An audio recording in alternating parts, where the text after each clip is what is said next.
welcome to Jim Lorenzen Field here in Lamars. It's a beautiful 73 degrees here this evening with a pretty significant wind at 19 miles an hour.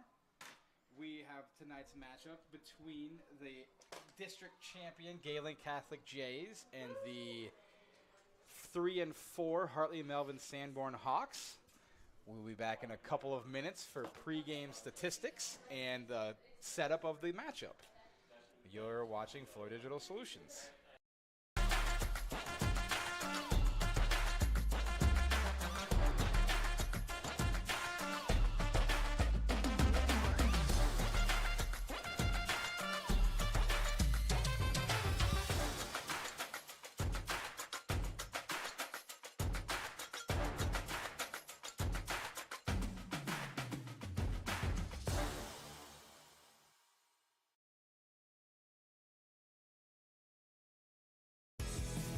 Welcome to Wall of Fame, where style meets customization, specializing in crafting custom clothing and print shirts. We ensure every stitch and every print is of the highest quality, so you get the best clothes every time. We're here for all your promotion needs, and the best part, our process is seamless. Simply share your designs with us and we'll handle the rest. Get custom clothes for the best price. Wall of Fame, not just embroidery.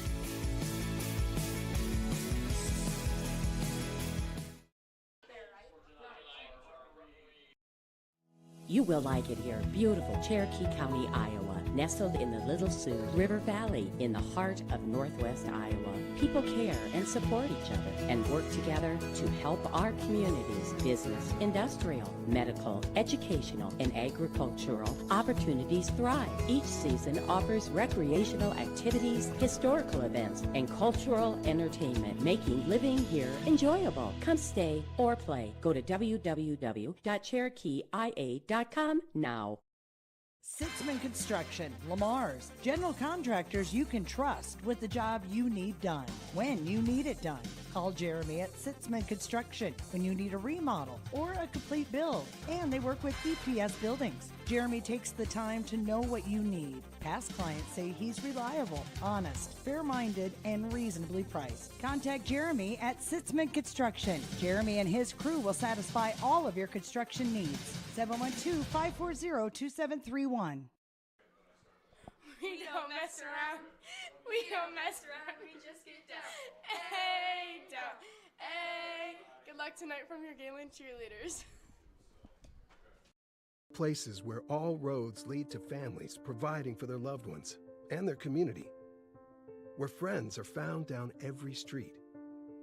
That's where you'll find us, taking time to get to know you, calling you by name, generation after generation. Farm Bureau Financial Services. It's your future. Let's protect it.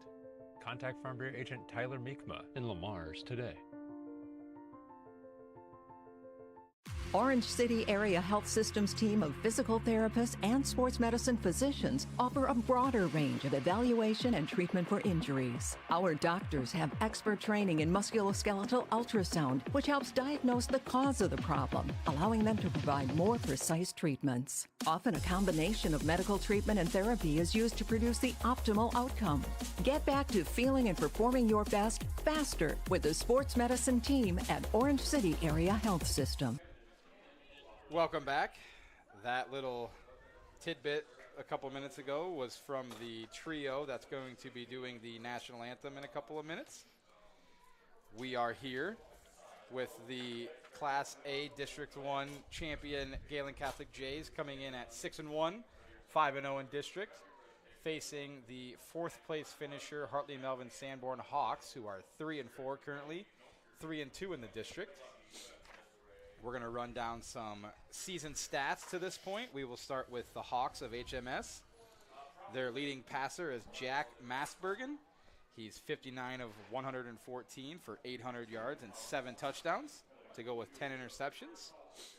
Leading rushers for the team are James Gellerman. He has 163 carries for 690 yards and 12 touchdowns. And their second leading rusher is Jack Masbergen. He has 106 carries for 590 yards and 3 touchdowns. They have a pretty balanced set of receivers here. We have Jackson Vaught, 17 carries for 250 yards and 4 touchdowns. We have Slayton McCarter. He has 14 catches for 200 yards. Then we have Isaac Shearholtz, 11 for 94 and a touchdown. James Gellerman has 11 for 126 and a touchdown. And Jaden Leth has 8 catches for 161 yards and a touchdown. For the Gehlen Catholic Jays, the leading passer is Cole McCarty, 33 of 58 for 444 yards and 1 touchdown to go with 2 interceptions. Rushing, we have Cale Pearson, 137 carries for 1,111 yards. That's a lot of ones.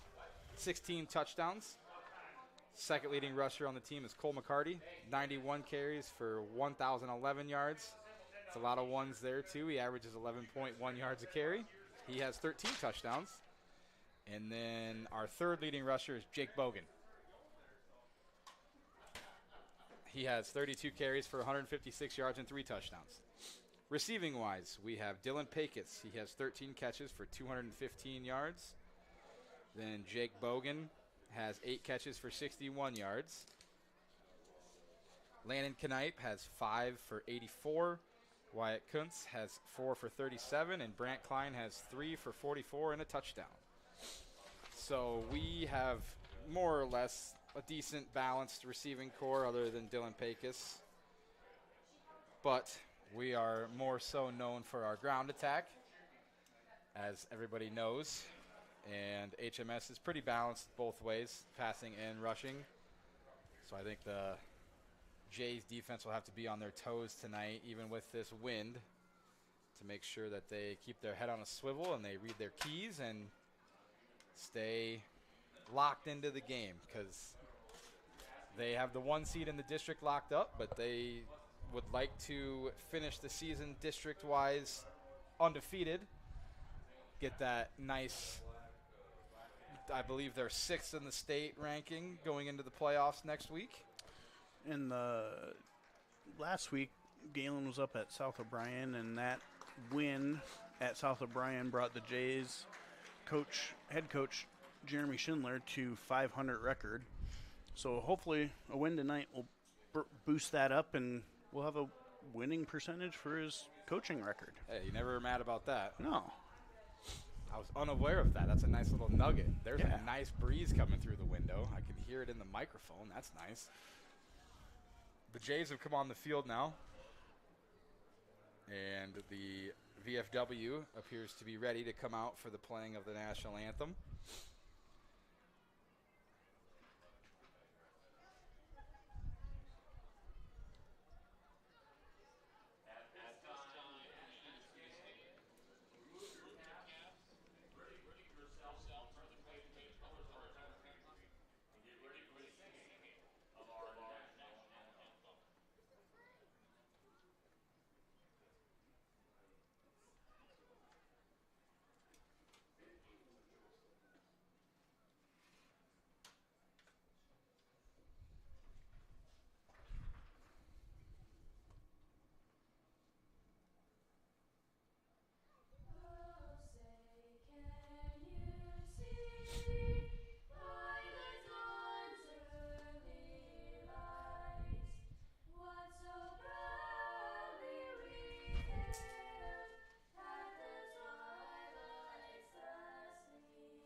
Beautiful job.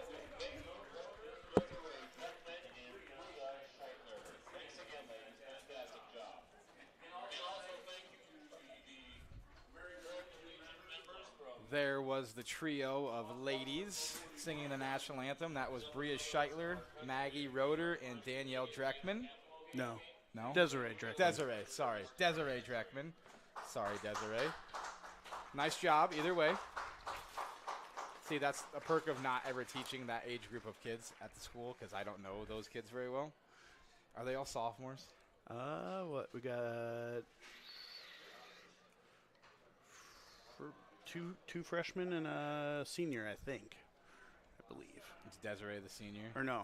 Maggie's a sophomore. One freshman, one sophomore, one senior.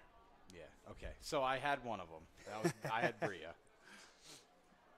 Anyways, we are about Here 4 come the minutes Jays. to kick off. And here come the Jays. Nice.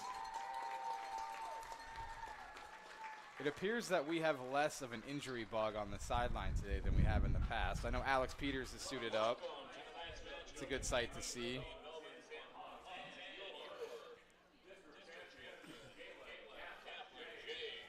For those of you interested, I guess both teams on this broadcast have made the playoffs. Pairings will be coming out on the Iowa High School Athletic Association website tomorrow morning at 10 a.m. So if you're raring to see who your team's going to go face, you can find it there. I'm sure you'll be able to find it somewhere on the internet after that if you're going to sleep in or aren't really super locked into who's going to play who. We do know that Gehlen will be considered the home team next week with that district championship. Yep.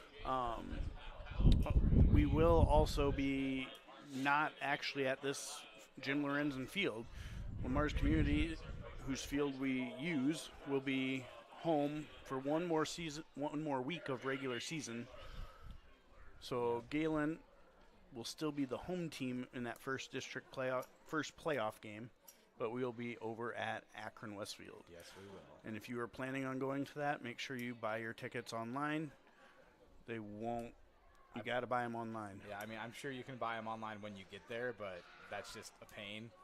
So you might as well just go ahead and order them when they come out. I'm sure they'll probably come out tomorrow or Monday. That way you just buy them early. You don't have to worry about it. And that's the same with volleyball, I believe, also on Monday. Start the playoff hunt. I don't know if we've announced this on here yet either, but tonight is junior cheerleader night. So at halftime, everybody from ages kindergarten to 6th grade will be joining the varsity cheerleader squad to do a little routine. So that'll be fun. We'll be bringing you that live At during halftime. halftime. Hartley Melvin Sanborn won the toss and is deferred to the second half. The Jays will receive the opening kickoff. I'm pretty sure they're going to go right to left, which would be west to east. Yes. Yeah, I'm getting there.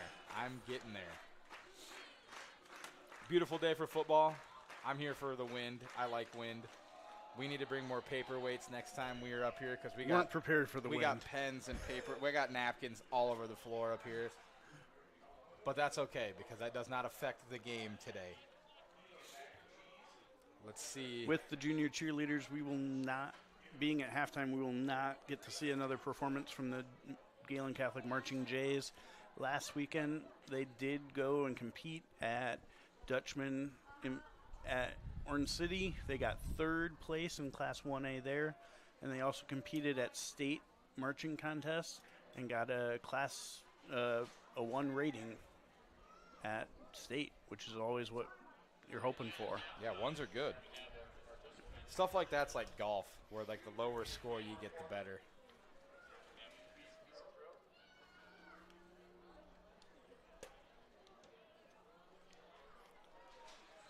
Both teams have taken the field. We're about ready to go.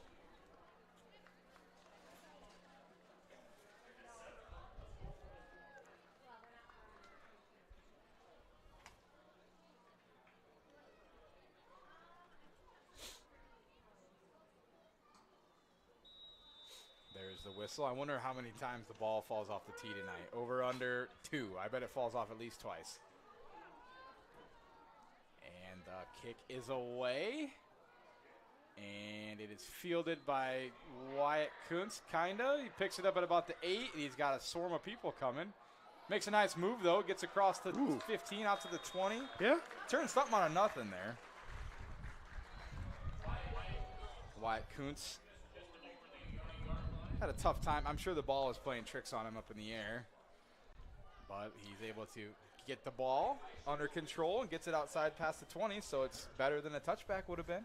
This is probably one of the first games that we've had the lights on at the opening kickoff of the game, too. Yeah, for sure. Definitely tell we're getting to the fall season finally.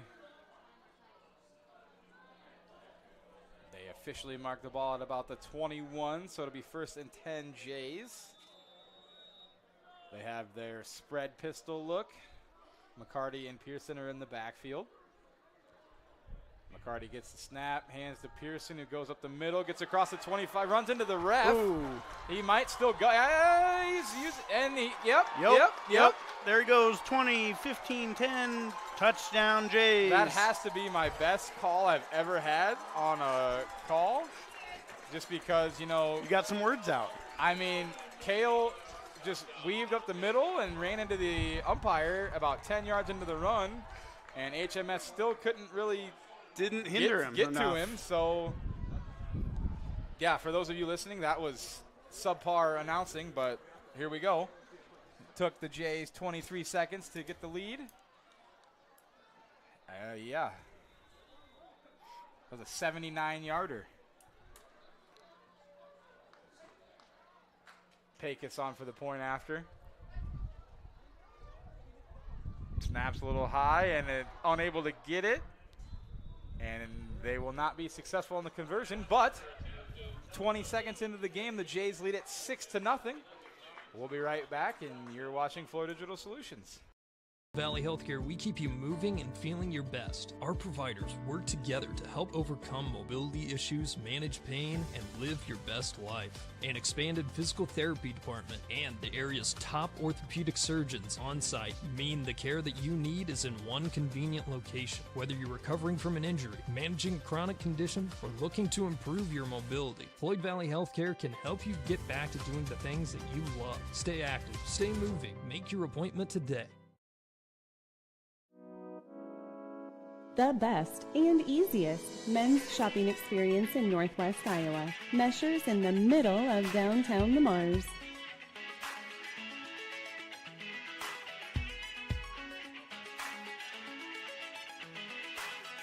Open Monday through Friday, 9 to 5:30 p.m. and Saturday, 9 to 4 p.m. Let's go Jays. We're back. 6-0 Jays. Just underway. The Jays were able to capitalize on a somewhat dicey kickoff return on a one-play 79-yard touchdown by Cale Pearson right up the middle. He had to bob and weave through the defense and the umpire as well. I mean, when you're the umpire, though, like, what can you do? You're kind of just standing there, and everybody runs right at you. So, right. That's where you just try to get skinny and hope they don't run into you and do what you can, and it worked out. Dylan Pecos set to kick it away.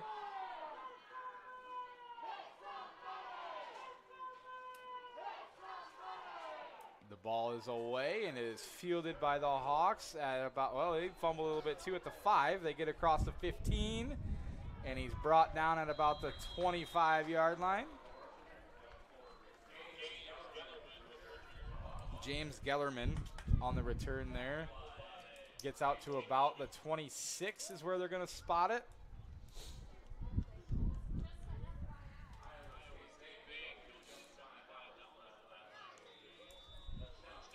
Hawks come out with a well, it looks like they got a tight end, like a 4 receivers and a back in the backfield. Massbergen gets the ball, hands to Gellerman, who goes up the middle, and Gellerman gets about a yard. Not much there for him.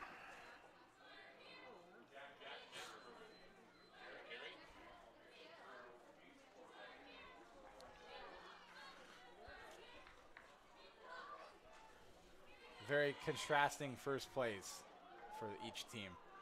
Same formation for the Hawks. Massbergen gets the snap and hands to Gellerman up the middle again. Breaks through the first wave. Gets to about the 31. Give him 4. Nice hard run there by Gellerman. Makes it third and manageable. See if the Hawks are going to be more run heavy today with the wind situation. Trips near side for the Hawks. Gellerman in motion. Massbergen gets the snap, swings it out left. Ooh, and that was in some very interesting danger. I think if Jake Bogan maybe, or is that Landon Knipe? If Landon Knipe would have known the ball was coming, he might have had a pick 6 right there. But as it is, falls incomplete. Brings up 4th down. 10:34 to go, first quarter. Cale Pearson back deep to receive the punt.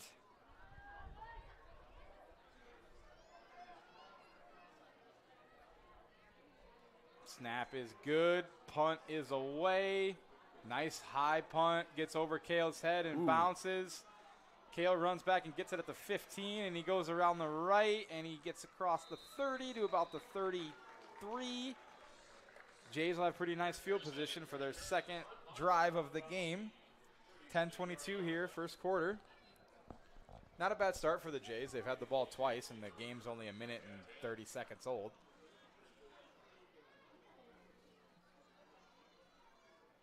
I'm just glad he picked that up. That was going to take a really good Hawks bounce. Right. I'm just glad that he didn't try to catch it while I was in the air still, because that would have been very froggy. Jays come out. They got their tight pistol look.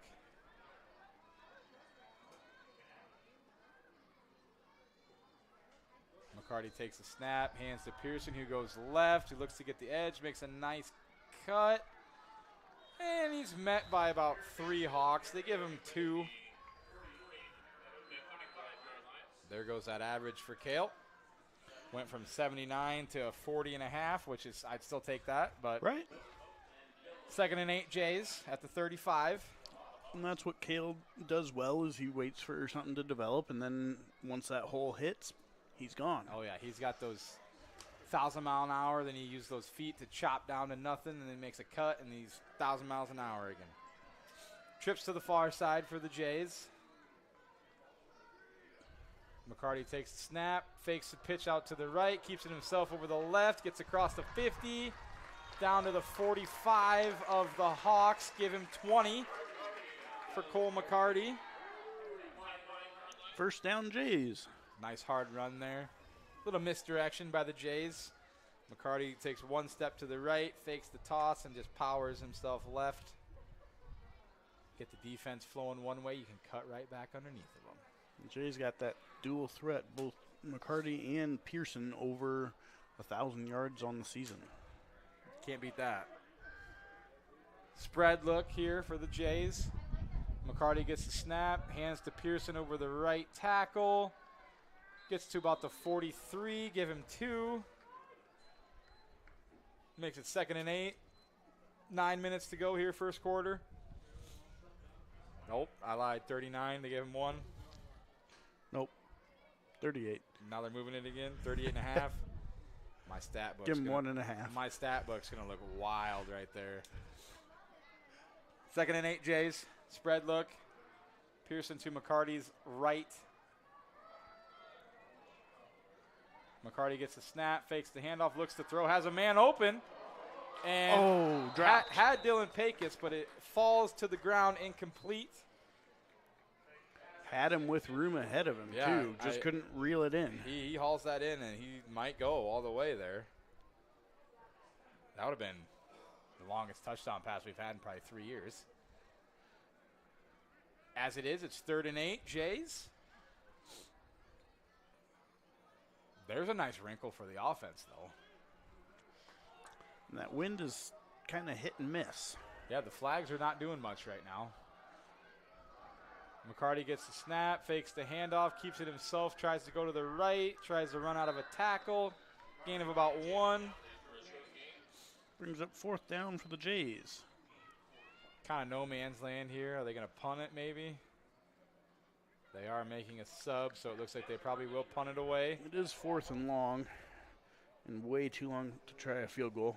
And the defense showed pretty well the first possession, so try to pin the Hawks deep and see what their defense can do. And that first drive for the Jays offense must have woke up the Hawks defense. Yeah. Nice stand by them this time around. Got to buckle your chin strap a little bit harder when you give up an 80-yard touchdown. Snaps good. KO rolls to the right, gets it away. Nice spiraling punt. And it takes and it's fielded by Gellerman at about the 5. That could have been a little dicey, but it worked out. Instead of letting it get downed or go out of bounds, he gave him another 10 yards. So Hawks will have it 1st and 10 at their own 15-yard line. 7:33 to go here, first quarter.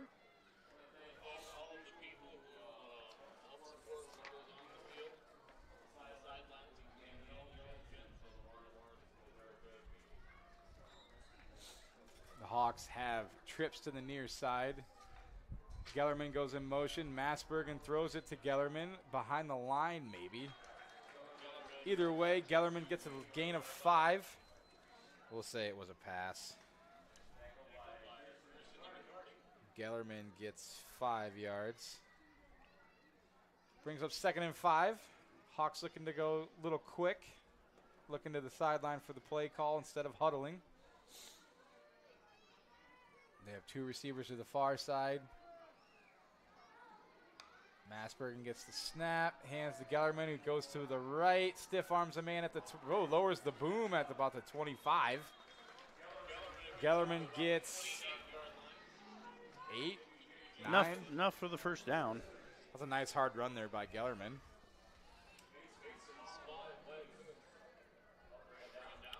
Right to the line again. Yeah, they like to hurry it up. 2 receivers to the far side. They got 2 wings to the near side.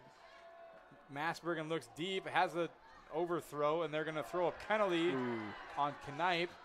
If Knipe would have just kept running, that was not even going to be close to catchable, but he's going to give him 15. I mean, that was not even close to the receiver. But yeah, the receiver didn't have a clue it was anywhere near him, I don't think. And if you run in, I mean, yeah, but you're going to run into him right by the ref. The ref's going to throw the flag. So. Yep. It'll be 1st and 10 Hawks at the 45, probably. 44. Yeah, we say it a lot. Penalties and turnovers are what's going to help you win a game. So. And it's plagued the Jays off and on throughout the season. Yes, it has. Trips to the far side. Man in motion. Massbergen rides him, and he keeps it himself, and he's going to get maybe a yard. Give Massbergen a yard. He rode number 6, Vaught, for about 2 seconds. Decided to pull it. Keep it himself. Yep, Dane Lehman decided to end the play pretty quickly. Brings up 2nd and 9 at their own 45. 6:20 to go, first quarter. Trips to the near side. Massbergen claps his hand, gets the snap, hands to the man in the backfield, and he's going to lose at least 2. Gellerman is brought down for a 2-yard loss. Brings up 3rd and long. I don't know who that was on the tackle, but it was the interior D-line shut that down real fast. Going to guess it was either Dane Lehman or Drake Hodgson. They're usually the 2 that are man in the middle.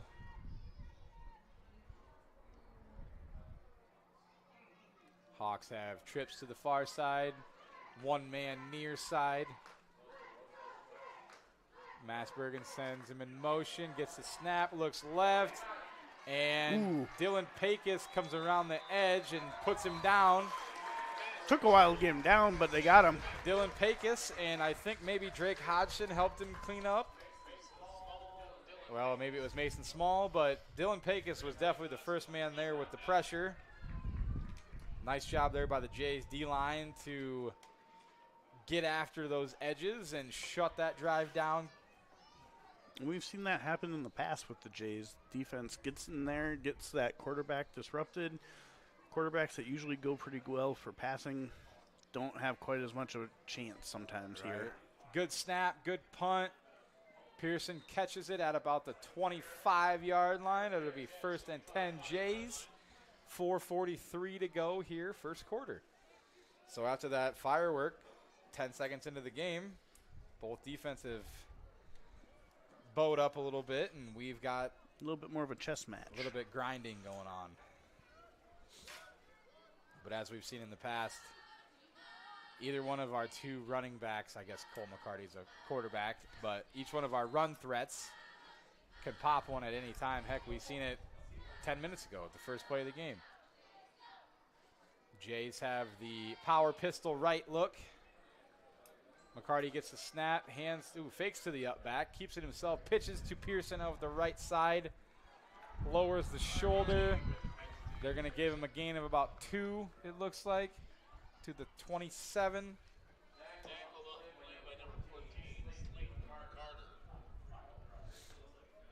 Second and 8, Jays. Slayton McCarter credited with the tackle for the Hawks.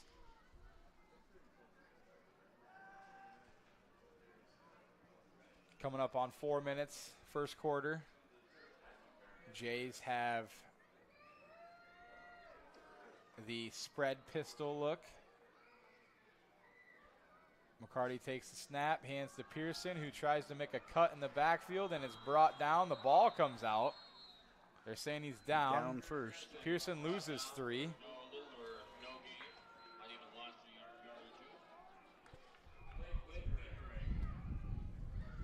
Blake meandering, credited with the tackle. A nice job. There was several Hawks in the backfield right away.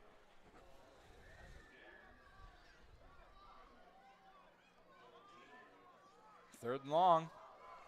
Jays come out. Split backfield.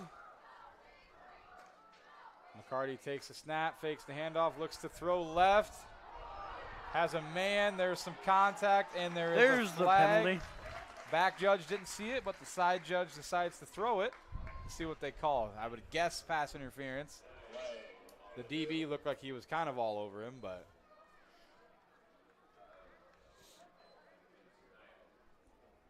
pass interference on the defense. That'll help the Jays get a first down. It's a decent-looking ball by Cole. Put the ball at probably the 39. Yeah, good math. Heck yeah. First and 10 Jays at their own 39. 3:13 to go in the first.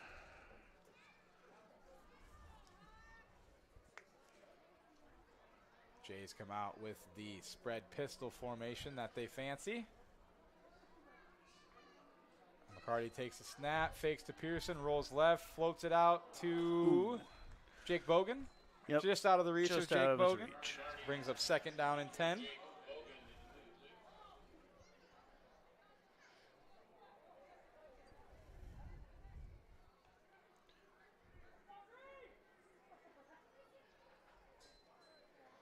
You've got the stat sheet. We've had probably a fairly balanced run-pass play calling so far. 1, 2, 3, 4, 5, 6, 7. We have 7 runs to probably 3 passes. Yeah. 3 or 4. Yeah. So, I mean, that's way more balanced than we usually are. I guess you're not counting incompletes. I should, but I'm lazy. Maybe next week. Yeah, fakes. Yeah, though it'll be more official. Cole McCarty keeps it himself over the left, gets about 2. Yeah, after that first big play, it's a little bit of tough sledding here for the Jays offense. Like you said, maybe the Hawks woke up a little bit. Maybe the Jays thought it'd just be a cakewalk after one play touchdown, but Hawks have been kind of controlling the line of scrimmage here a little bit once we've had the ball. 3rd down and 8. Jays have the spread look. Pearson to McCarty's right. A lot of space to throw in the back. Keeps the ball himself, does McCarty. Goes over the right side, gets a nice block, makes a move at the 40, and he might 30, have the speed to get 20, gone. 10. Cole McCarty Touchdown, Jays. goes 59 yards for the touchdown. Cole McCarty shows the little wiggle. He weaved through the line, and then he got outside, and he was able to get outside of the corner And as we've commented on a few times at least this year, once either him or Pearson have green grass in front of him, not very many people are going to catch him. And Cole McCarty was able to outrun the safety's angle at about the 8, and he kind of just coasted into the end zone. So it's 12-0 Jays, and it looks like they're going to go for 2. Make it the 14 again. Full 2 touchdown instead of just 13 points. The weird thing. Trips to the far side for the Jays. And there's a timeout by Coach Schindler. Must not have liked what he saw. Just probably stay here before we do a timeout after the play. Yeah, I don't know. My play-by-play skills on the 2 touchdowns have been subpar today. I just kind of go, But with, never mind. That's because you're doing the math on it. Yeah. You're trying to figure out how many yards valid. it is. Yeah, we'll go with that. Yeah. But yeah, kind of like we talked about pregame, the Jays' 2 big runners both have busted touchdowns over 50 yards here in the first quarter. So, I mean, kind of like they say on Remember the Titans, just like Novocaine, give it time always works.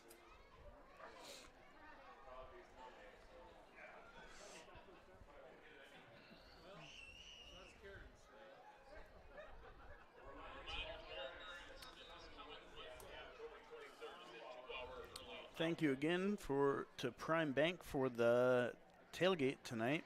They had pulled pork sandwiches, mac and cheese, and pumpkin bars. Proceeds going to the J Club. Thanks, Prime Bank, for your generous support. It's pretty tasty. Shout out to Josh Schreiner for his pumpkin bar because he didn't want it, so I got 2. Oh, we got a power eye look in the backfield here. McCarty takes a snap, hands to Dane Lehman. No, was it? I think it might have been Dane Lehman. Was he I think he was the up back. He was like a fullback, wasn't he? Was he not the one with the ball? I don't know. I missed it. I don't know. The Jays got in for 2, so it's 14-0. 2:19 to go, first quarter. We'll be right back. You're watching Floor Digital Solutions. Introducing the robust workhorse from Holstein Manufacturing, the HFAB Ultra Tilt Bed Trailer. Whether you are hauling heavy equipment or delivering precious cargo, our tilt bed trailers, ranging from 20 to 28 feet in length, are engineered with strength and designed to handle it with ease. Forget the hassles of ramps. They're built to tilt. Tilt bed trailers at Holstein Manufacturing. Holstein Manufacturing. And online at holsteinmfg.com. Marcus Lumber's showroom offers you an experience like no other. So when you're thinking of replacing your windows, Marcus Lumber is sure to help add clarity for the decision best fit for your home. Featuring Thermotech premium windows, they will show you quality, energy-efficient options. Made in the upper Midwest, Thermotech knows a thing or two about the temperature extremes that we face. So expect more energy savings, more beauty, and more comfort with Marcus Lumber and Thermotech windows. And we're back. 14-0 Jays. 2 minutes to go here, approximately, first quarter. I guess I misspoke. I don't think it was Dane Lehman who got the ball, but he was in the backfield. I believe it was Cale Pearson. He might have been. So Dane was definitely lead blocking. Ball fielded at about the 15. Gets across the 30. Hides behind, so it gets across the 35, out to almost the 40. Goes Gellerman. So the Hawks will have pretty solid field position here to start their third drive. They've punted on their previous 2. And don't expect Hawks to just roll over and count. Don't be counting them out. No. 3 and 4, they're going to be wanting to get to that 500 record for the season. Absolutely. We got a bunch of people really close to the line of scrimmage. Gets the ball, fakes the handoff, does Massbergen, goes left, gets to about the 50, goes for about 11. Does Massbergen. Nice job there by Massbergen to keep it himself and go. They're going quick. They got trips to the near side. Masbergen gets the snap, hands to Gellerman, who tries the left side, gets maybe a yard. Does Gellerman. 1:45 to go, first quarter. Drake Hodgson credited with the tackle. The Hawks are now into Jay's territory at the 49.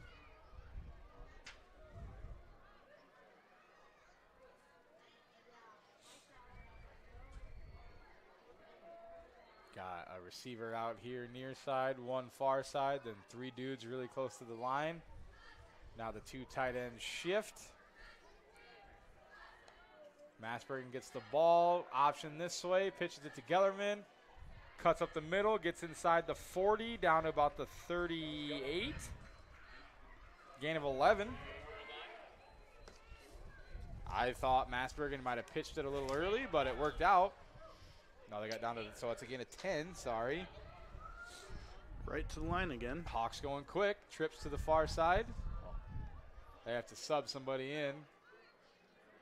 They got, okay, they're subbing that guy. I'm like, they're going to put 4 people on one side. I was super confused. There's a fake snap, and there's a encroachment. I mean, I didn't see anybody move, so I'm surprised. Our DN well, I know, flinched. but did anybody in the offense move? Because he should have time to get back if nobody moves. I think that flag might have been a touch premature, but you see that all the time, so it's fine. 1st and 5 for the Hawks. 38 seconds to go, first quarter. Trips to the far side. Masbergen gets the snap, hands to Gellerman up the middle, gets to about the 29. Close to the first down. Gain of 5 for Gellerman. First down. Kane Kearns on the stop for the Jays.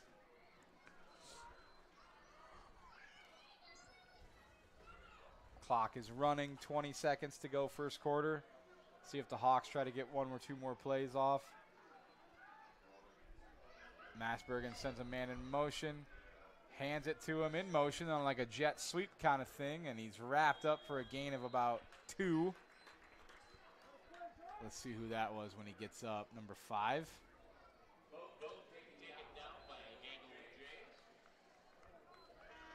And there's the first quarter. After 1, the Jays lead at 14-0.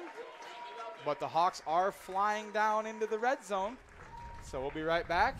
You're watching Floor Digital Solutions.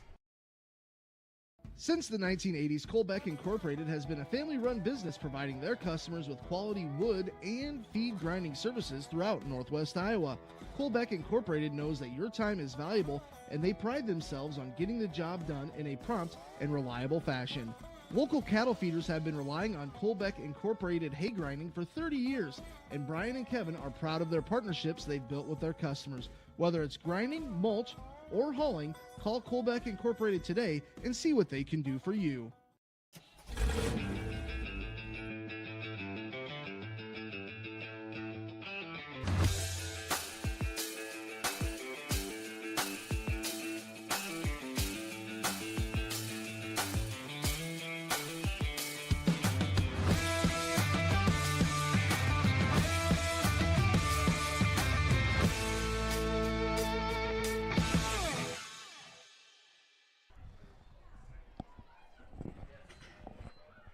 Welcome back to the start of the second quarter.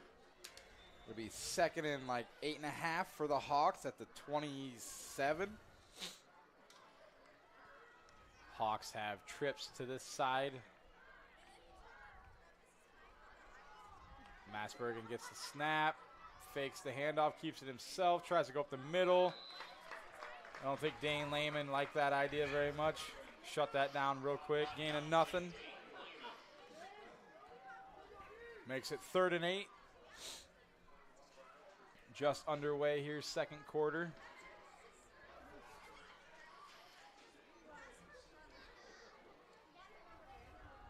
They got a big clutter of bodies on the right side of the line. Now they shift to the left, as does Gellerman. Masbergen gets the snap. They do a reverse. They do. Number 14 gets the toss and gets inside the 20 down to about the 15. Gain of 12. Slayton Thereabouts. McCarter. That was nice. Switching it up a little bit. Got him the first that they needed. Yeah, gain of 12 for Slayton McCarter. Quick to the line again. Trips to the near side. 2 receivers far side. Massbergen gets a snap, looks right, pumps, and then throws to the end zone, and just out of the reach of the receiver. Had a step, but the ball sailed on him a touch, and it's out of bounds. 2nd and 10 at about the 17.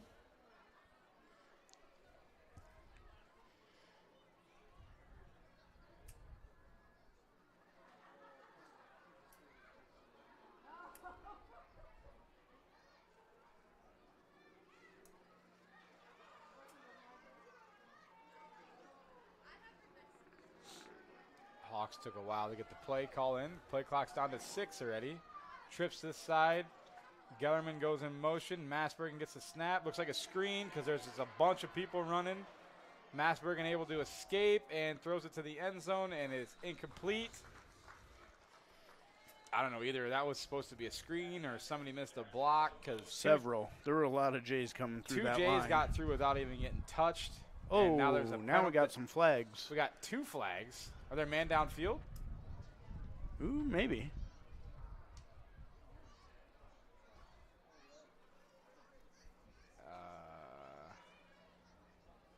If it was a screen, yeah. Yeah. I was going to say, because if it was supposed to be a screen, then he threw it 30 yards down the field. Yeah, you got to get out way quicker than that on the screen. Yeah. Linemen get 2 to 3 yards, allegedly. Sometimes they get a little bit more. But, yeah, he rolled. He probably had the ball for 4 or 5 seconds. So those dudes were probably 10 yards down the field, and you don't get that. Maybe Coach Schindler declined it, so it's 3rd down. Oh. They're not moving the ball back.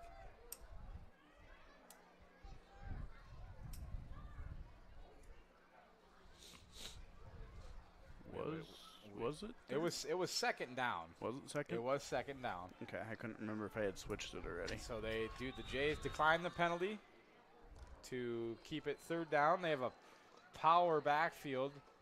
Massbergen gets the snap. I think that's Gellerman. 4. Gellerman gets the direct snap. Gets about 6. Makes it 4th and short, or medium. Manageable. My pen pooped out. Thank you. Get to the line. I think it's Gellerman again. It is Gellerman. Trying to get the Jays to jump. Nice job by the Jays D-line. Gellerman gets the direct snap. There's a power right. Gets down. I think he got it. They mark him at about the 5. Oh. I think. 4 and 8 now, maybe. So he gets about 7. Needed 5 or 4. So 1st and goal. 1st and goal. Hawks at about the 4. They're going quick again. Massbergen's back in there, I think. Gets the snap, runs right, gets a nice block. Brought down at about the 2. Looks like it. Is Massbergen, gain of 2. Hawks are just death by 1,000 cuts right here. He's getting 2 to 3 yards every play. Massbergen checks the sideline. Gets the snap, does the same thing to the right, has a nice block, and falls into the end zone. Touchdown Hawks. Massbergen with a 2-yard touchdown run makes it 14-6. With 9:28 to go here, 2nd quarter.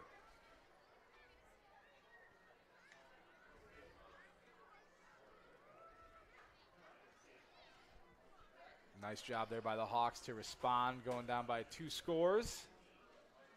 Number 20, Matisse Ochtman on for the kick. Snap's good. Kick is good. So with 9:28 to go, it's 14-7 Jays. We'll be right back. You're watching Floor Digital Solutions.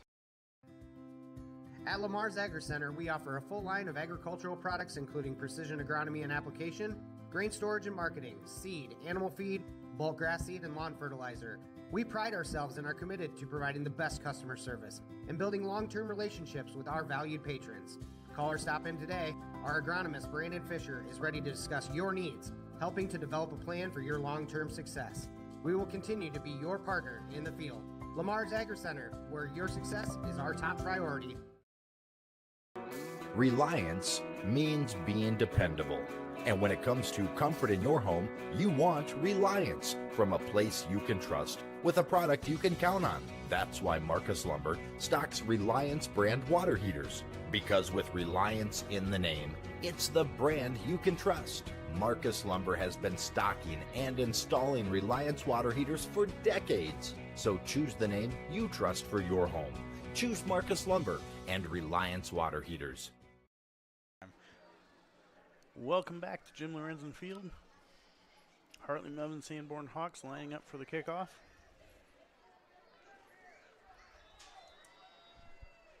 See if the Jays offense can respond. 2 touchdown leads, always way more comfortable than a 1 touchdown lead. They do a little squibby. Bounces off a man at about the 38, and he just falls on it at the 36. Should have brought my binoculars. 22, I think it was Brant Klein. Good decision to just fall on it. Oh, yeah, 100%. Jays will get it at their own 36-yard line where they'll start 1st and 10. 9:25 to go here until halftime.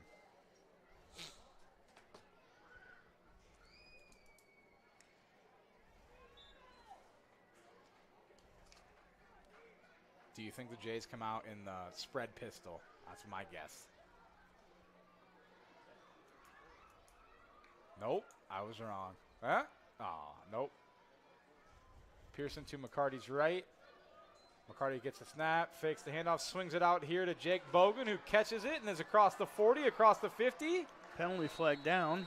As it stands, it's a gain of about 20. Probably a hold.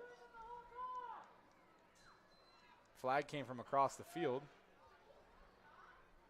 Nice catch and run there by Jake Bogan. Must have seen something. They're going to wave it off.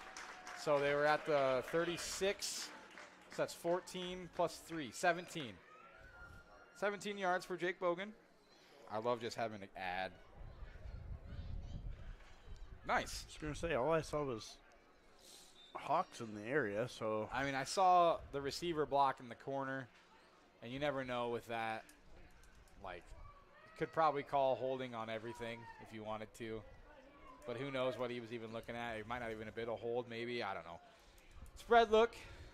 McCarty gets the snap. Fakes to Pearson. Keeps it himself. Goes left. Gets about 1. Does McCarty. Brings up 2nd and 9. McCarty with the keeper. Again, tough work to try to get him down. Took a while. Yeah, he runs hard. 8:40 to go here, second quarter. See if the Jays also want to try to eat some clock because they get the ball. No, the Hawks get the ball. Hawks will get the ball. Ooh, so depending upon what happens here, the Hawks could maybe dabble for the 2-for-1. Jays go spread far side.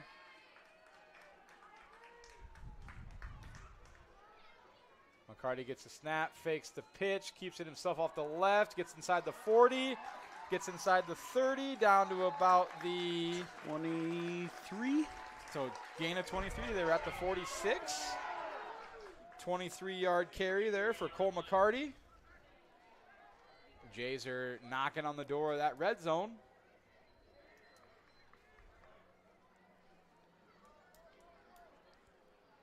It's nice to just have your offense more or less based around the run, especially when you have a couple completions early in the game to like keep the defense honest. Yeah.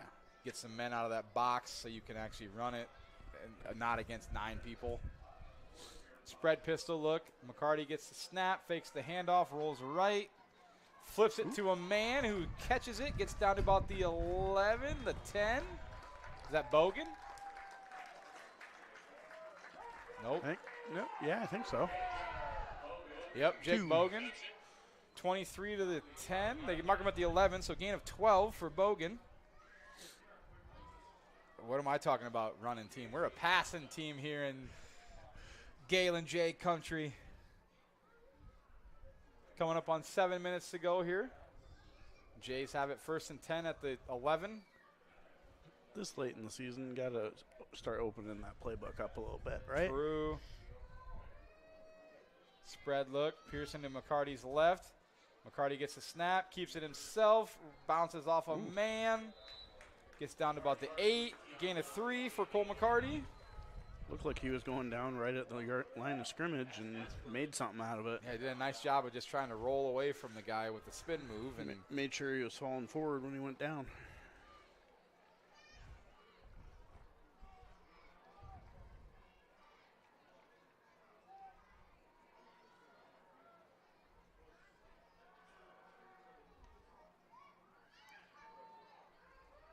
Jays break. Spread look. Pearson is to McCarty's left. McCarty takes the snap, hands to Pearson, who goes up the middle, and he gets into the end zone for an 8-yard touchdown. Cale Pearson, his 2nd of the night, makes it 20-7 Jays. 6:12 to go, 2nd quarter.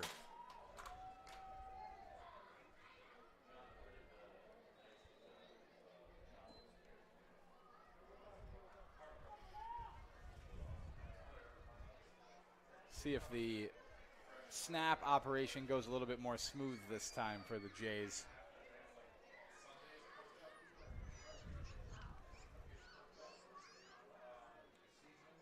Snap's good. Kuntz gets it down. Kick is up. And it's good.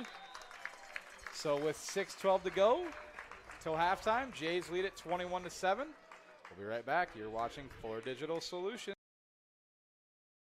If you're considering a new roof, you want to put your roof in the hands of Dave's Roofing. Dave's Roofing specializes in residential roofing and has over 10 years of experience. Dave's Roofing covers any job from a 60 to 80 mile radius of Sioux City and has a 10-man crew that completes most jobs in one day. Dave's Roofing will make sure the cleanup job is done right afterwards too. And the products installed are impact rated and eligible for homeowners insurance discounts. Look up Dave's Roofing on Facebook and check out the work that's been done and customer testimonials.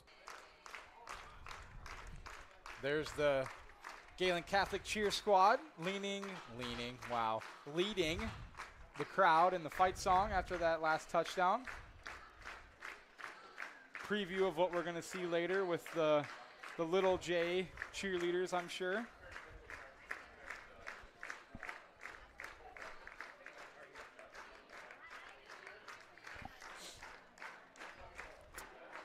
Both offenses seem to be finding some traction now against the defense.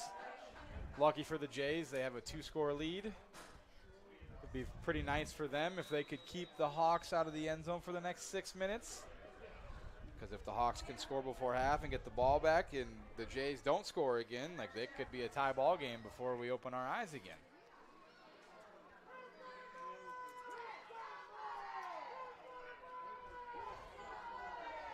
Pecos kicks it away. And number 2 catches it this time. Gets it across the 25. Gets across the 30. Gets out to about the 40. Does number 2. Jaden Leth. Brought down at the 40. Hawks are going to have good field position.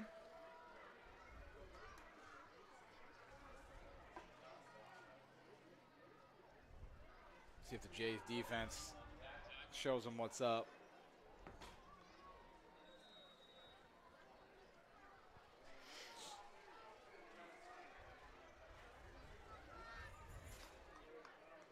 Massbergen has his teammate shift. 2 receivers far side. Gets the snap. Hands to Gellerman, who loses about 2. Jays had about 3 guys in the backfield right after that was snapped. Yeah, did not look super well blocked. Blaze Schmidt will be doing the Peas Pizza throw at halftime prior to the junior cheerleader performances. Hawks have 3 people. Okay, now they flicks out into the trips. Massbergen gets the snap, looks right, comes back left, looks to throw deep.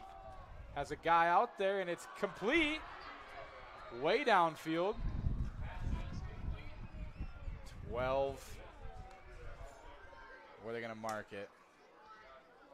Right at the 20. 42-yard completion for Gellerman. Nice throw. Looked like the Jays had a couple guys back there. They just misread it. When the Hawks had nobody in the backfield there. All right, Massbergen keeps it himself. Runs into a there's the ball comes out, and it's Cole McCarty gets the fumble. That's a tough break for the Hawks. Big shift of momentum. Massbergen kept the ball himself, tried to go over the right side. And slipped a little bit and lost. Was only going to probably get about a yard, too, it looked like. And next thing you know, Cole McCarty comes out of the pile and going the other direction with it. The Hawks are lucky whoever tackled him was paying attention because there was nobody left. Like, Cole McCarty would have probably been 60 yards by himself because nobody else even knew the ball was out. So at least the Hawks caught that break. As it is, Jays get it. Ball on their own 33. 5 minutes to go here until half.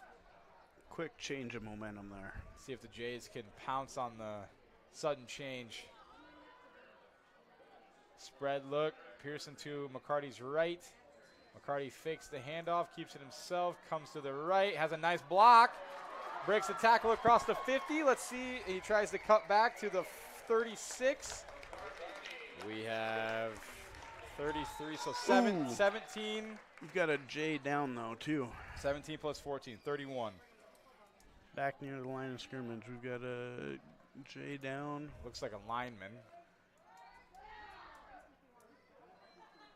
We will step aside, and we will fill you in later. You're watching Fuller Digital Solutions.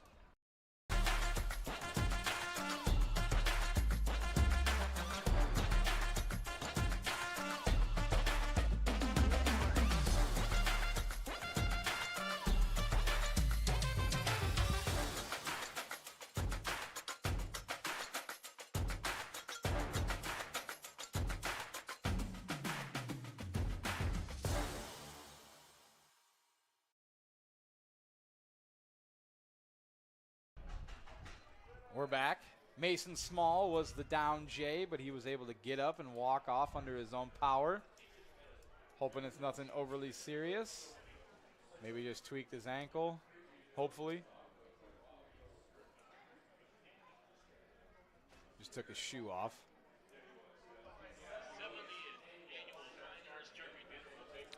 Reminder to Gehlen parents, this Wednesday is a 2-hour early out, October 23rd.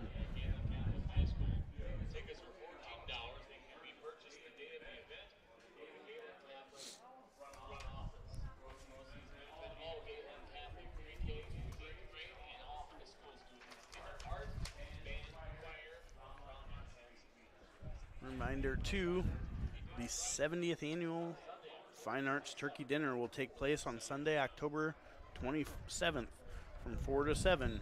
It's drive-through only. Drive-through location is in the back parking lot of Gehlen Catholic High School. Tickets are $14 and you can purchase the date of the event or at the Gehlen Catholic front office. Proceeds benefit all Gehlen Catholic pre-K 8 and all high school students in art, band, choir, drama, and speech. That's next weekend. That's wild. It's coming fast. That's wild.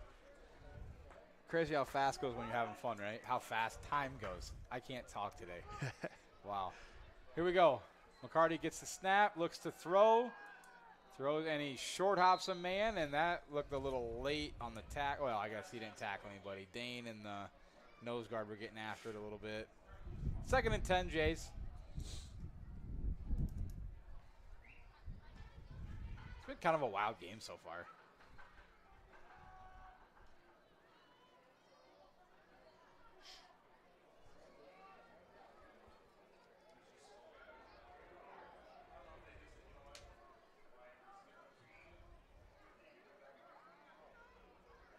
Jays have the spread look.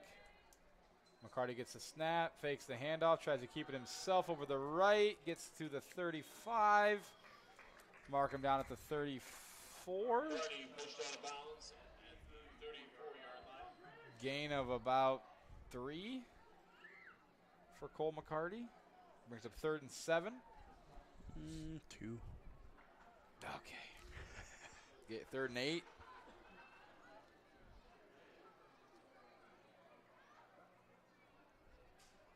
.444 to go here until halftime. Pretty sure it was 3rd and 8 last time, and when we had that last touchdown. Right. Can confirm Mason Small, I believe, is back in the game, so that's good for the Jays. McCarty takes a snap, drop back pat. Oh, there's nobody out there for Cole McCarty or Cale Pearson. 20, 15. Gets to the 10, bounces off a man at the 10. 5. Dives for the Extends and and he gets it. in. It's a 34-yard touchdown pass. Yeah. 34 pass for Cale Pearson. I thought thought he was going out at the 5 or the outside receivers over there, the corners must not have been paying attention because I guess they must have been in man because they just kept running with the receivers all the way to the end zone, and there was nobody out there to get Cale until he was at about the 10. A lot of green grass ahead of him. And he bounced off a guy at the 10. We thought he was going out at the 5, and he dove for that pylon, and the official said he made it. It's the far side, so he had a much better view than we did. Oh, yeah, we can't tell. Snap's good. Kick is no good.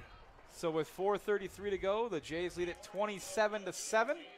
We'll be right back. You're watching Floor Digital Solutions. You will like it here. Beautiful Cherokee County, Iowa, nestled in the Little Sioux River Valley in the heart of Northwest Iowa. People care and support each other and work together to help our communities, business, industrial, medical, educational, and agricultural opportunities thrive. Each season offers recreational activities, historical events, and cultural entertainment, making living here enjoyable. Come stay or play. Go to www.cherokeeia.com now. Sitzman Construction, Lamar's. General contractors you can trust with the job you need done, when you need it done. Call Jeremy at Sitzman Construction when you need a remodel or a complete build. And they work with DPS buildings. Jeremy takes the time to know what you need. Past clients say he's reliable, honest, fair-minded, and reasonably priced. Contact Jeremy at Sitzman Construction. Jeremy and his crew will satisfy all of your construction needs. 712-540-2731. Welcome back to Jim Lorenzen Field here in Lamar's. Gehlen Catholic took the 27-7 lead on the 34-yard touchdown reception from Cale Pearson. I don't think I've ever said that in the 2 years I've been doing this, so that's interesting. Jays have a 20-point lead. Pecos kicks it away. Little Poochie. Fielded at the 25 by Leth. Breaks the tackle at the 25. Gets brought down at about the 27. That's where the Hawks will start. Ethan Spangler on the tackle.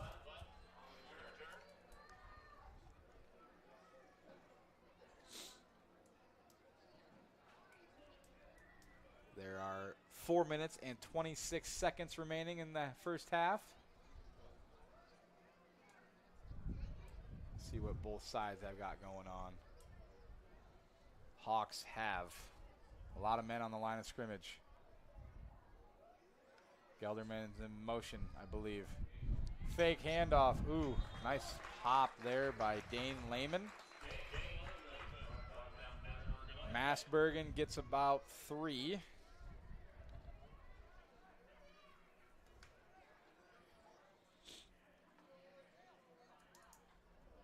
Hawks have 2 men far side. Massbergen gets a snap, looks to throw, looks over, throws it deep right, and incomplete.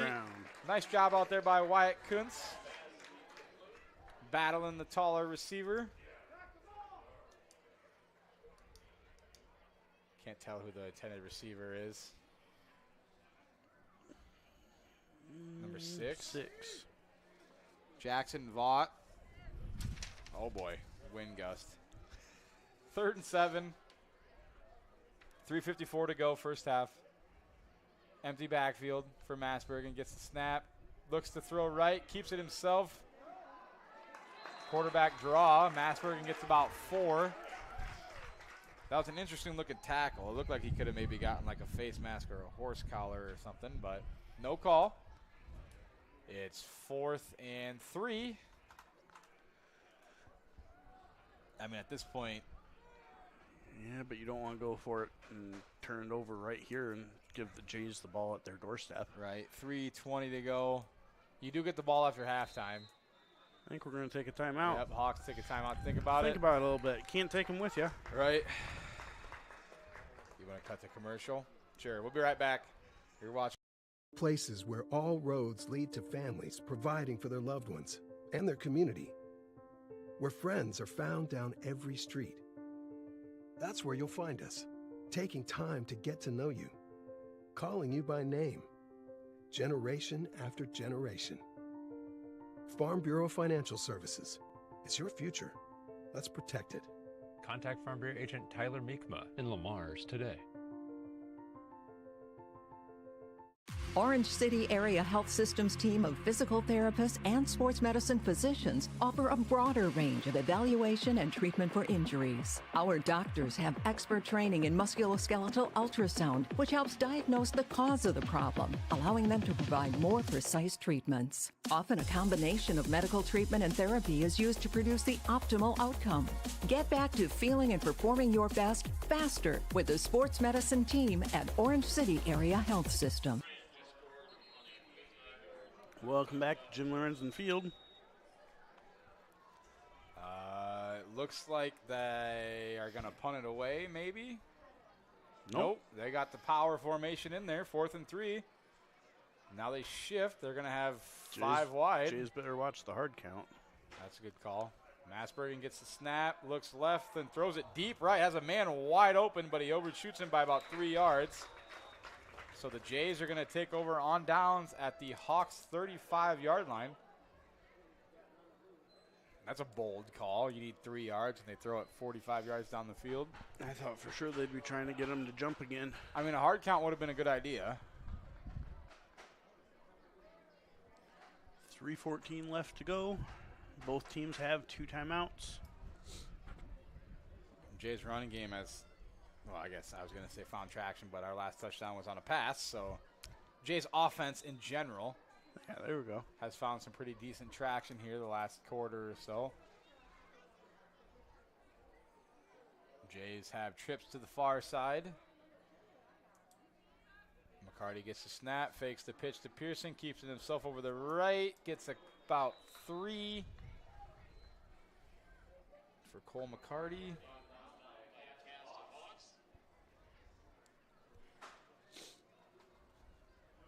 A little under 3 minutes to go here. If you're the Jays, you probably want to eat as much of this clock as you can before you score.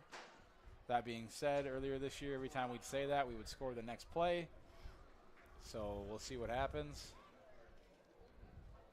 Spread pistol look. Pearson dots the pistol. McCarty gets the snap, hands to Pearson up the middle. Bounces off a man at the 30, gets down to about the 25. Flag comes Flag in. on the play. As it stands, it's a gain of 7. I'm a back judge.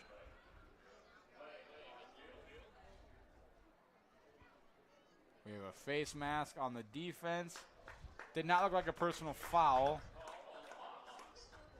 So I'm guessing maybe it's just 5 from the spot, gets him to the 20.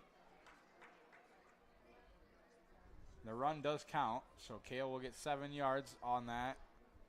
And then they get the 5. It was real close to the first down anyway. So. Oh, yeah. I mean, right This now, just takes the doubt out of it. and you said the Jays have 2 timeouts left, and there's almost 2 minutes to go, so time is not a factor at all. They can do whatever they want. McCarty gets the snap, hands to Pearson up the middle, gets maybe a yard. They're going to mark him down at the 19. Just let that clock bleed.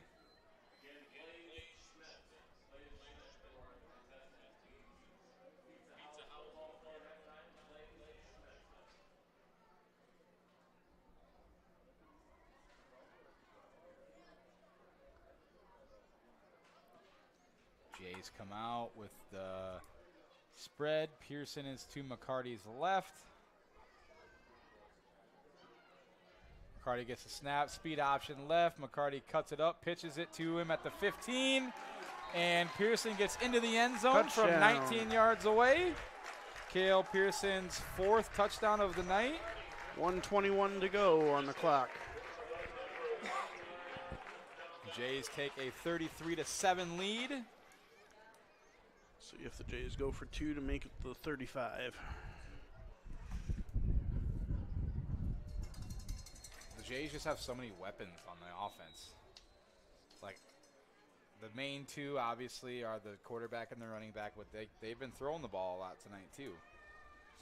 And we missed a big pass play by about half a foot, or like half an inch earlier, so multiple. It's wild. Spread look.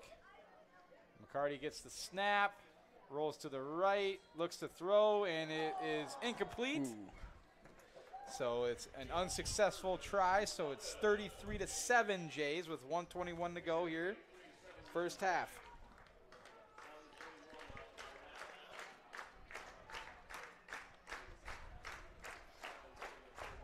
We'll just stay. Works for me. Do you know a family considering Gehlen Catholic for their children? Tell them about J Discovery Day coming up October 29th. During J Discovery Day, families can meet teachers, tour the building, and learn about scholarship opportunities.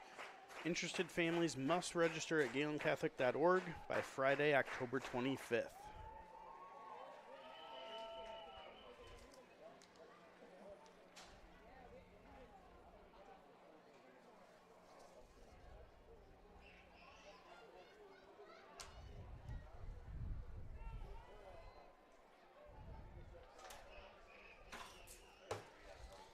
This wind, I'll tell you what, it's just blowing everywhere, and we're inside. And you look at the flag. Window's open.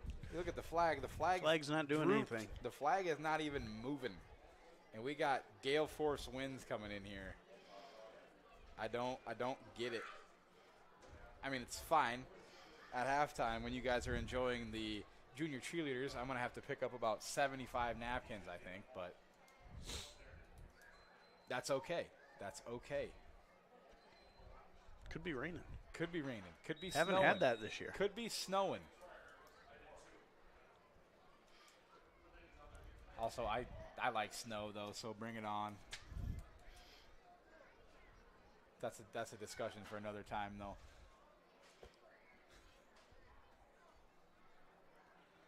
Pake is set to kick it away. Gellerman fields at about the 10. Gets across the 20. Is met by 7 of the 11 Jays on the field at about the 23-yard line. Nice coverage there by the Jays that time. 1:15 to go, first half. Makes you wonder at this point if the Hawks are just going to start airing it out.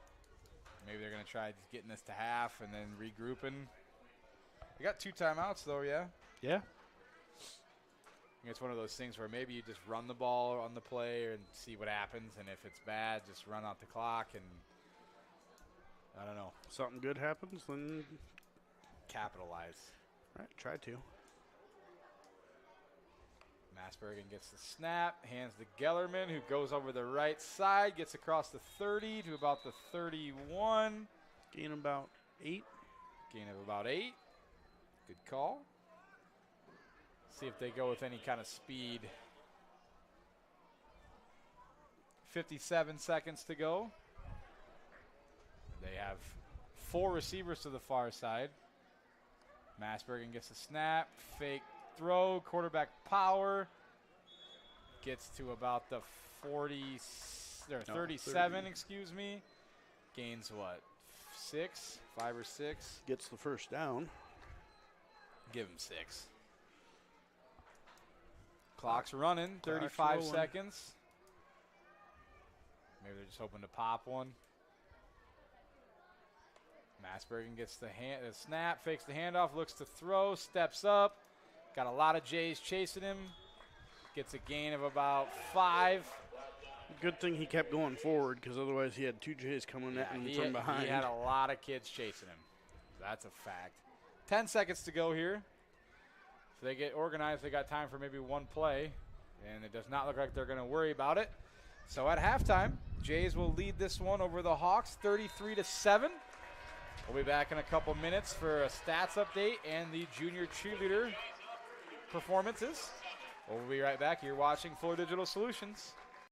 Valley Healthcare, we keep you moving and feeling your best. Our providers work together to help overcome mobility issues, manage pain, and live your best life. An expanded physical therapy department and the area's top orthopedic surgeons on site mean the care that you need is in one convenient location. Whether you're recovering from an injury, managing a chronic condition, or looking to improve your mobility, Floyd Valley Healthcare can help you get back to doing the things that you love. Stay active, stay moving, make your appointment today.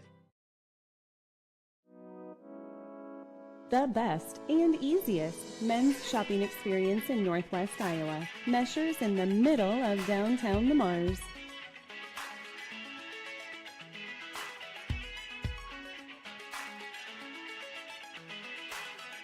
Open Monday through Friday, 9 to 5:30 p.m. and Saturday, 9 to 4 p.m.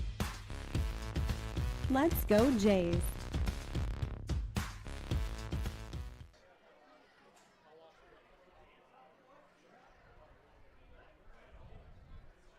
Welcome back. We've got our first group coming out on the track.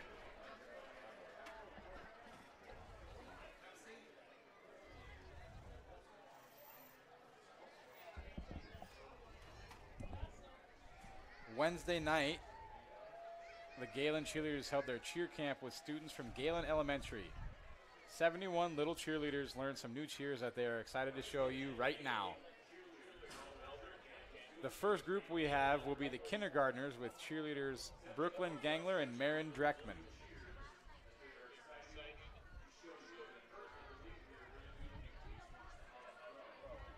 Oh, yeah. First, we got the throw.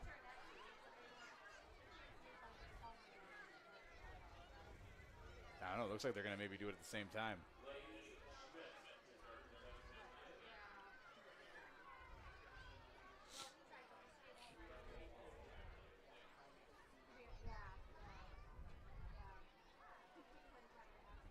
Let's see what Blaze has got.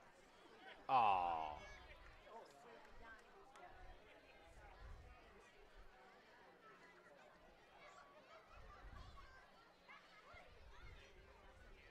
He's got one more shot, right? Yeah, I think so. That kid looks a lot littler than Blaze does usually. It's because he's way down there. It's a valid point. Valid point.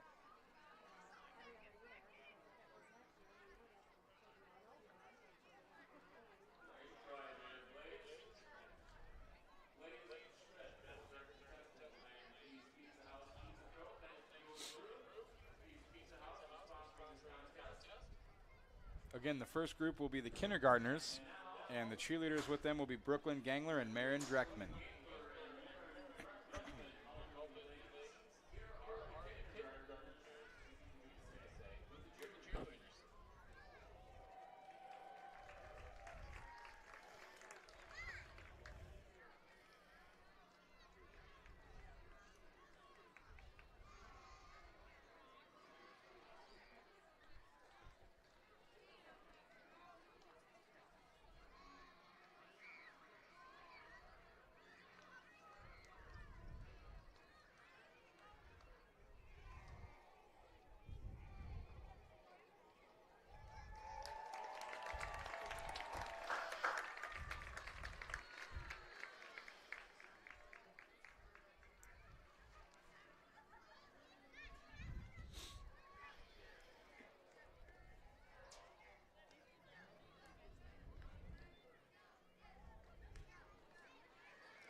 I will give the kindergarten kids their credit.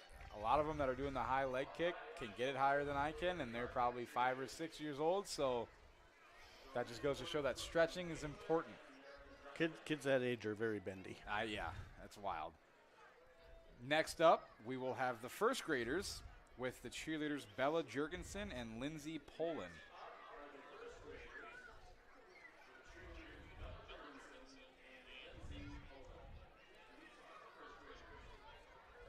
There's a big old group of first graders.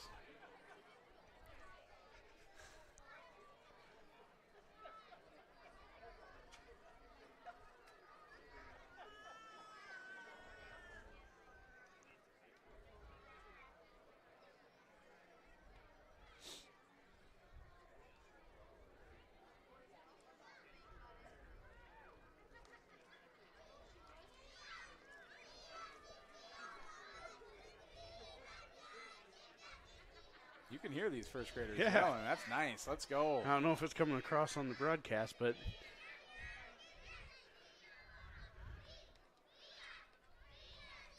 you know, one of the hidden bonuses of this is learning how to spell. These kids know how to spell victory now. That's a good thing.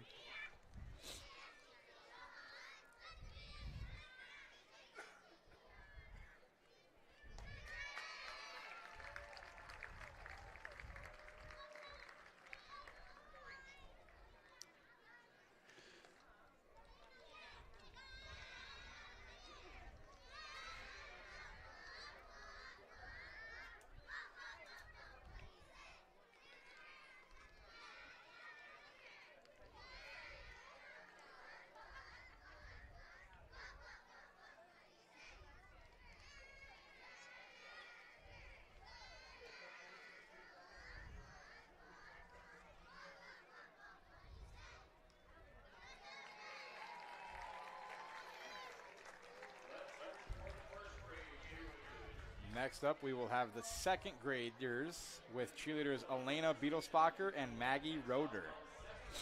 Smaller group here for the second graders. Let's see if they can have that vocalization come across like the first graders did.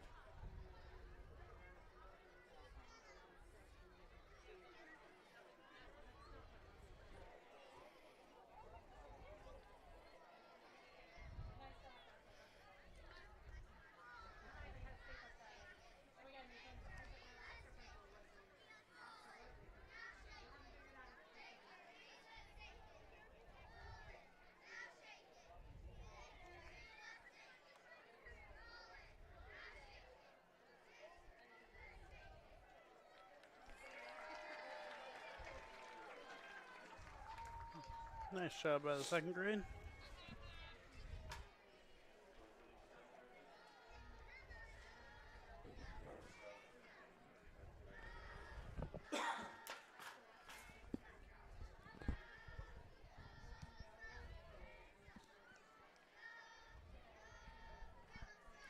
Yeah, you can still hear them too. They probably have half as many kids down there. Okay. That was second. Next up, we will have the third graders with the cheerleaders Ella and Bria Scheitler.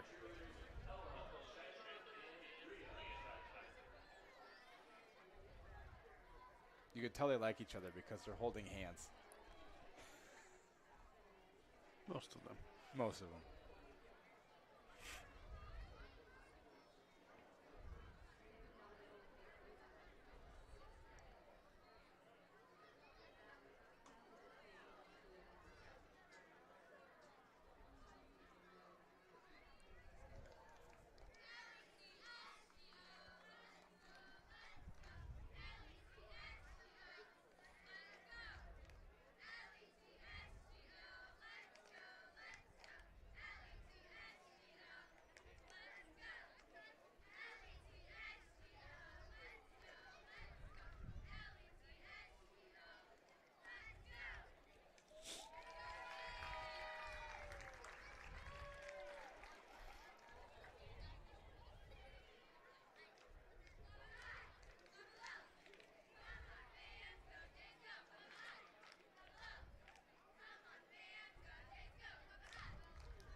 Nice job by the third graders.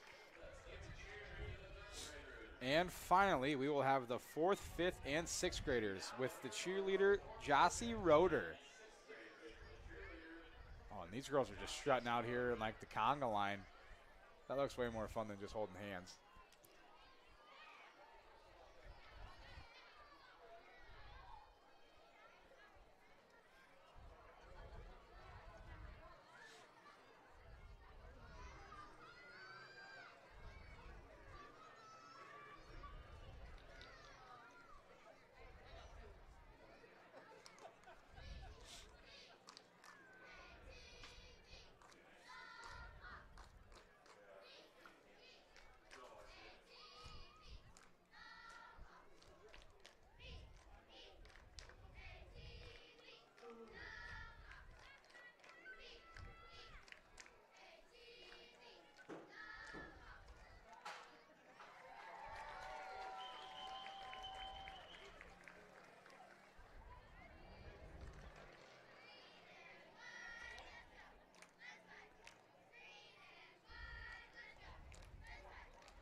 Nice job, 4, 5, and 6. Oh. Oh, we're doing a stunt? Okay, let's go.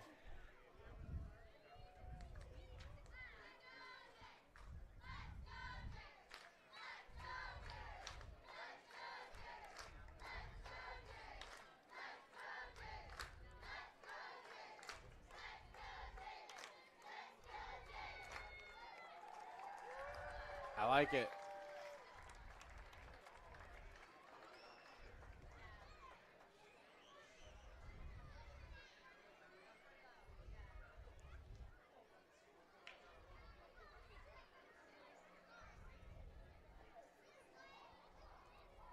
Coach Ebert and the cheerleaders want to thank all of the parents for supporting this important fundraiser for the cheerleaders.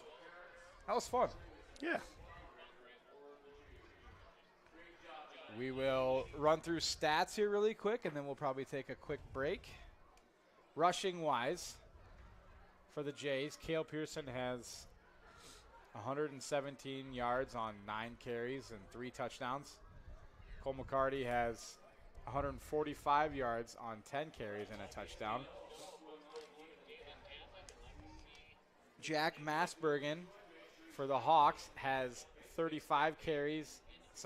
11 carries for 35 yards and a touchdown. And James Gellerman has 11 carries for 47 yards for the Hawks. And Slayton McCarter has 12 yards on the 1 carry. Cole McCarty has 63 yards passing with the touchdown. Jack Massbergen has 47 yards passing. Jake Bogan for the Jays has 29 yards receiving on 2 receptions. Cale Pearson has 1 reception for 34 yards on the touchdown. And James Gellerman has 2 catches for 47 yards. There might be a few hidden stats here and there, but that's the majority of them. We'll probably take a quick break, and we'll be back in 7 minutes and 30 seconds for the start of the 3rd quarter. You're watching Fuller Digital Solutions.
Welcome back.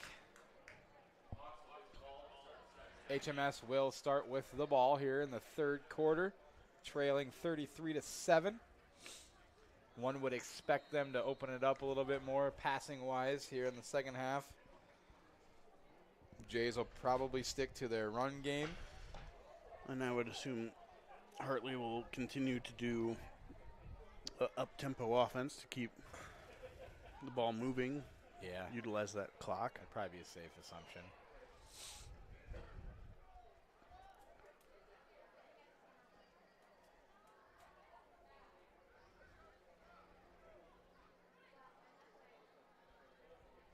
Another great night for football. Oh, yeah. Best time of year. There's the whistle.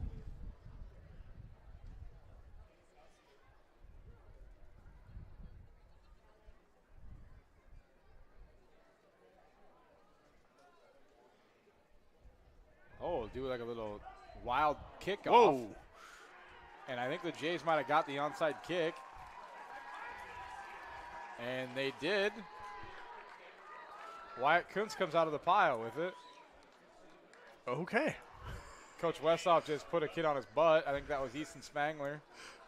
Come on, Easton, get in the weight room, kid. That was wild. That wasn't even really paying attention. No. Jays get the third quarter kickoff at the Hawks 40.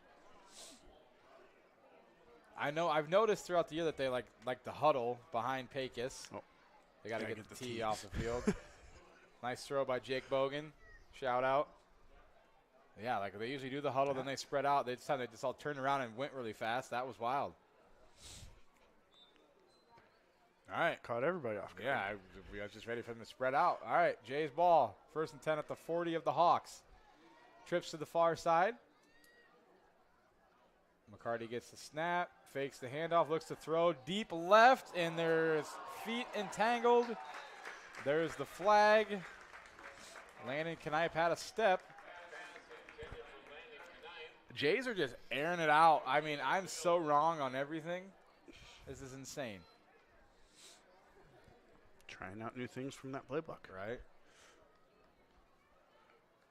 I mean, tough call for the corner on the PI.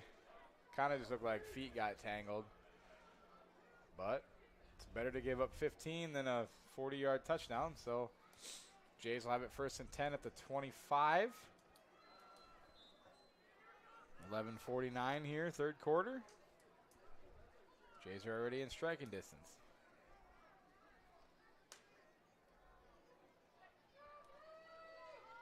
Spread look. Pearson is to McCarty's right. Cole gets the ball, makes a nice move in the backfield, and gets about 2 yards down to the 23. About 7 Hawks bring him down.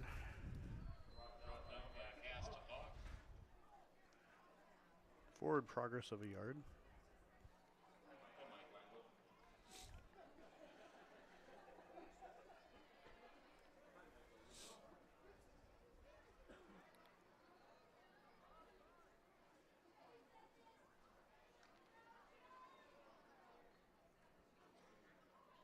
Spread pistol look for the Jays offense. McCarty gets the snap, fakes the handoff, rolls right, has a man wide open in the flat. Pecos is catching it at the 20, breaks a tackle, gets down to the 12, loses the ball late. I think he was down. And oh, no. They say the Hawks get it. So they had the ball at the 23, and he got down to the 12. So a gain of 11 for Pecos, but he loses the ball. And the Hawks take over. So there's been 1 minute and 5 seconds played in the third quarter, and there's been, I don't know if an onside kick is a turnover, but there's been 2 turnovers. Thank you. Gotta love popcorn delivery. Can't beat it. All right, 1st and 10, Hawks. 2 receivers near side. Masbergen tries the hard count, and the receivers jump. Hawks moved a little early. Be 1st and 15.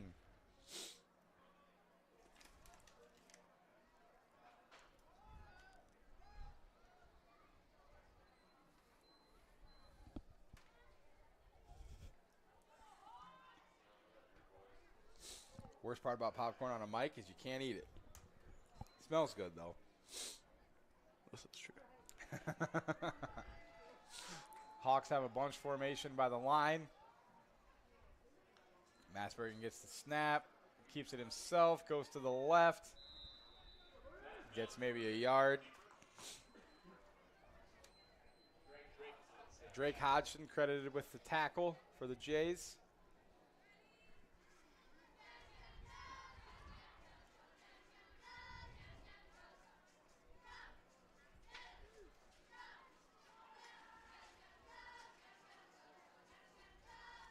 Hawks not showing a ton of urgency, really. Have the same clutter line look. Massbergen says Gellerman in motion, fakes the swing pass, keeps it himself up the middle. Gets out to about the 14. Gain of 6-ish. Brings up 3rd and 8. 9:55 to go, 3rd quarter. Massbergen with the hard count. Caught the Jays bluffing a blitz. Let's see if they change the play.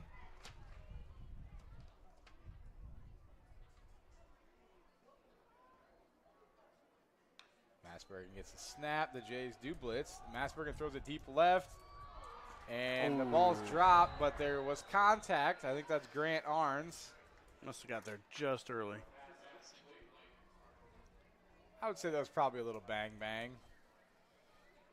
Oh. Late. The official threw his hat, which usually means a second flag.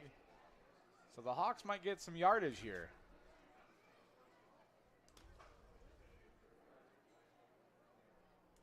Because that's after the play, so they would get both penalties.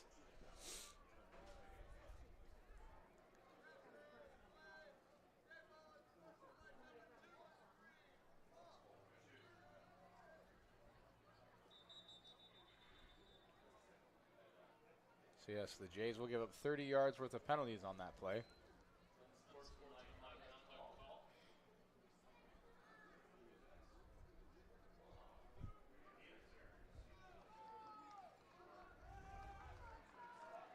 Good coaching learning moment here on the sidelines.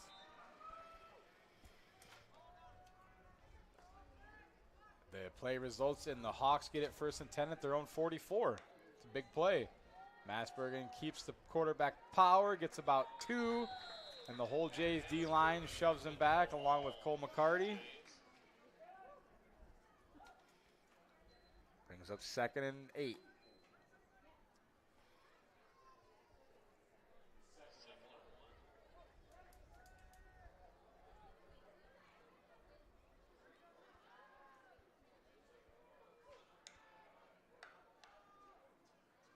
They tried the double hard count there, do the Hawks. Jays do a good job of sitting tight.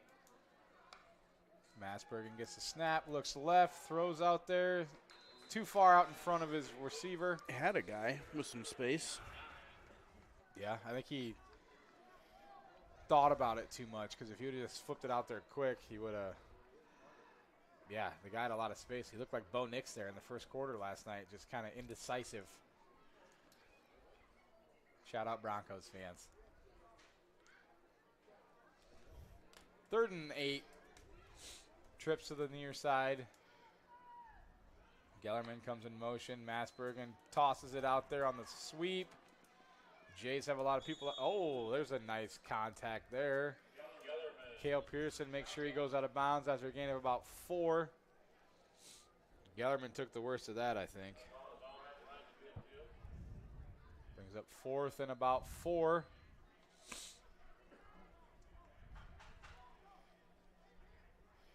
Watch the hard count again, probably. Yep. They've been trying it a lot on this drive. There it is. There it is. Good call. Jays do a good job of holding it in. Gellerman goes in motion, low snap. Good job by Massberg, and the Jays coming in hot. Massbergen does a nice job of getting the first down. That's a tough run there by the quarterback. I mean, couldn't see who was blitzing off that left side, but if he attacks the, I don't know, upfield shoulder and doesn't let him get out and around him, that kid gets destroyed by about 3 people. But he was just shifty enough to get out of there and get the 4. Yeah. They gave him 5 on that play. All right. Massbergen gets the snap, hands to Gellerman, who tries up the middle, gets about 2. Dane Lehman credited with the tackle. 8 minutes to go here, third quarter. Hawks have 2 receivers far side and the 2 wings to the near side. Massbergen gets the snap, looks to throw left, puts a nice ball up there. And it is well defended by, then they throw a super late flag. I don't know what that was. We have a downed Hawk. We'll step aside and be back. If you're considering a new roof, you want to put your roof in the hands of Dave's Roofing. Dave's Roofing specializes in residential roofing and has over 10 years of experience. Dave's Roofing covers any job from a 60 to 80 mile radius of Sioux City and has a 10-man crew that completes most jobs in one day. Dave's Roofing will make sure the cleanup job is done right afterwards too. And the products installed are impact rated and eligible for homeowners insurance discounts. Look up Dave's Roofing on Facebook and check out the work that's been done and customer testimonials.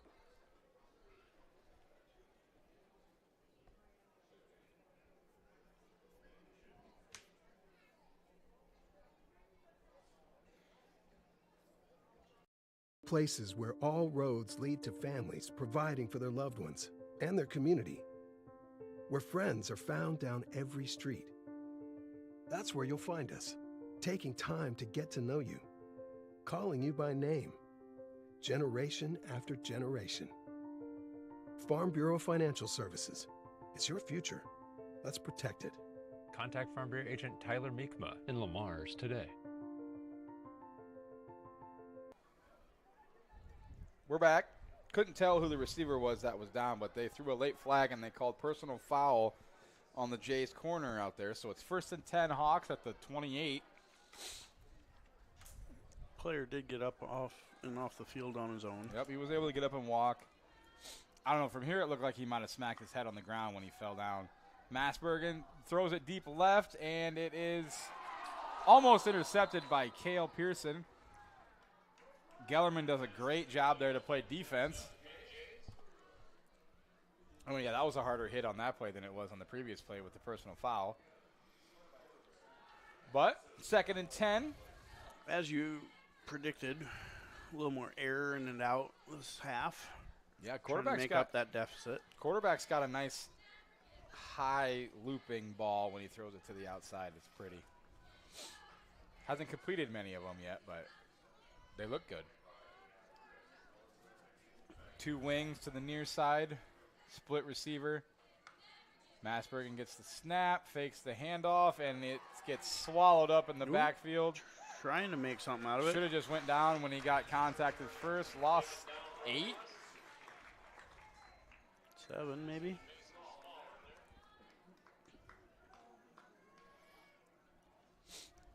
Nice job there by the Jays D-line at pursuit. Brings up 3rd and long.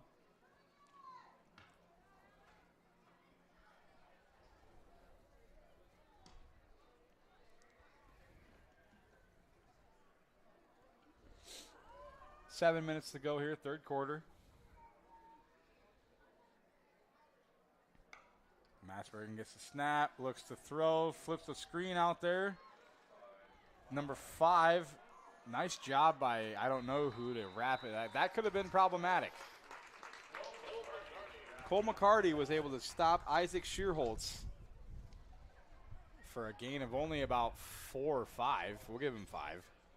Still fourth and pretty long. Fourth and about 15. I say they had a lot of linemen out there. If Cole doesn't grab onto him, that could have been big play. Much more success. I mean, not the yardage they were looking for, hopefully, but more successful in the last screenplay. Coming up on 6 minutes to go here, third quarter. Hawks have 5 wide for Massbergen. Gets the snap. Pressure's on. Easton Spangler able to flush him. He flips it out to the official. Hits him in the chest. And that's on 4th down, so the Jays get the turnover on downs. Maybe Massbergen didn't know what the down was. He just didn't want to take the sack that deep. Right. So he just decides to dirt it. And that's a turnover for the Jays defense, who will take over 1st and 10 at their own 33. Jays defense stands up again. 5:59 to go here, third quarter.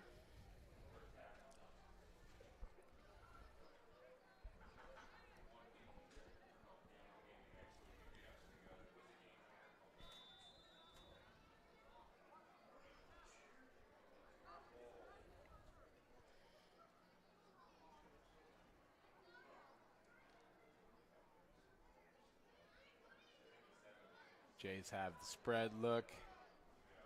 Pearson is to McCarty's left. Cole McCarty gets a snap, flips it out here to Brant Klein, who's overthrown by a touch.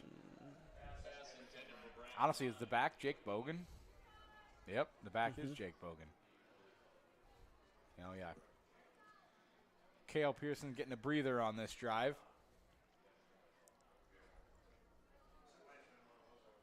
Wonder if he's a little shook up by that big collision on the goal line on that almost interception. Second and 10, Jays. Bogan in the backfield.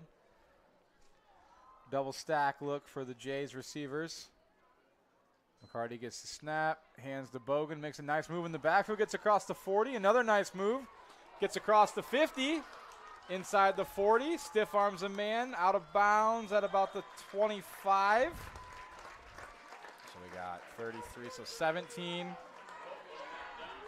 17 plus 25. 23, 43. 43 yards by Jake Bogan. That's a good run. Had a nice move in the hole, and then at about the 10-yard mark, he made a nice another move and got outside left, and that's what I've been saying the last few weeks. Like, if Cale ever needs a blow, our backup running back is very, very serviceable.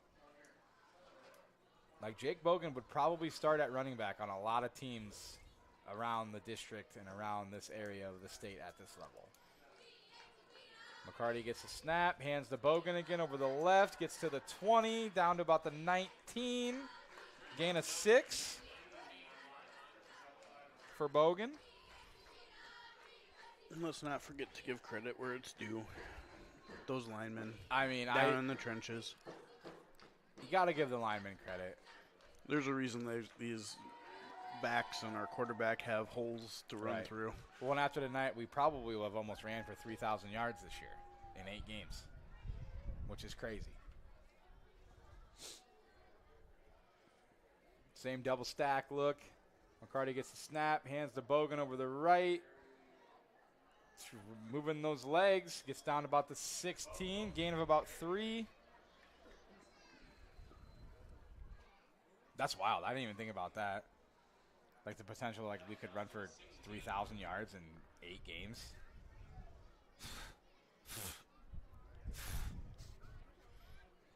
It helps when you were just over 500 yards rushing in our last matchup. That's fair. 500 in one game definitely helps that. Third and short for the Jays. 4 minutes to go here, third quarter.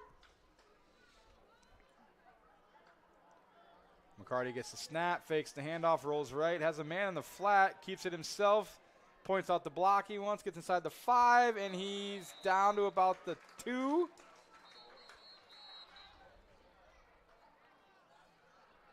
He thought he was in, I think.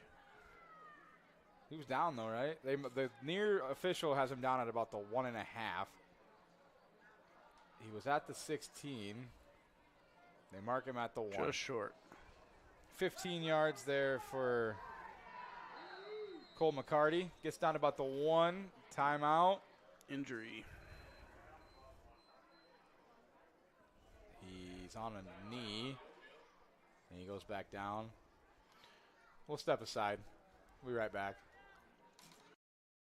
You will like it here. Beautiful Cherokee County, Iowa, nestled in the Little Sioux River Valley in the heart of Northwest Iowa. People care and support each other and work together to help our communities, business, industrial, medical, educational, and agricultural opportunities thrive. Each season offers recreational activities, historical events, and cultural entertainment, making living here enjoyable. Come stay or play. Go to www.cherokeeia.com now. Sitzman Construction, Lamar's. General contractors you can trust with the job you need done, when you need it done. Call Jeremy at Sitzman Construction when you need a remodel or a complete build. And they work with EPS buildings. Jeremy takes the time to know what you need. Past clients say he's reliable, honest, fair-minded, and reasonably priced. Contact Jeremy at Sitzman Construction. Jeremy and his crew will satisfy all of your construction needs. 712-540-2731.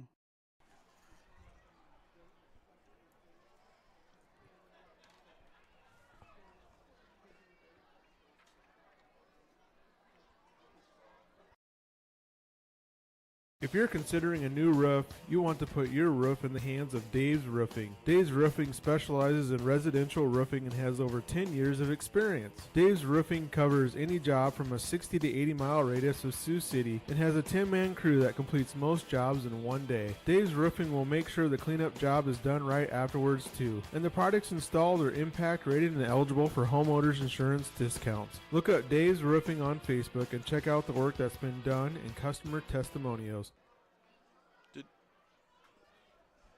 Okay. Welcome back. Only downside about popcorn is you got to take a drink. Otherwise, your throat's just hurting. Jays have it first and goal at the 1.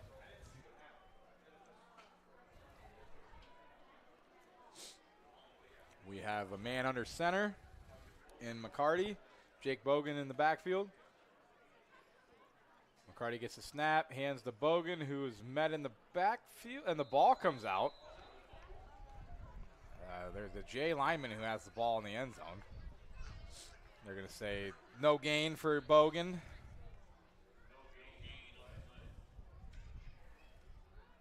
Second and goal. Try to do that old school, just dive up the middle to no avail. 3 minutes to go, third quarter.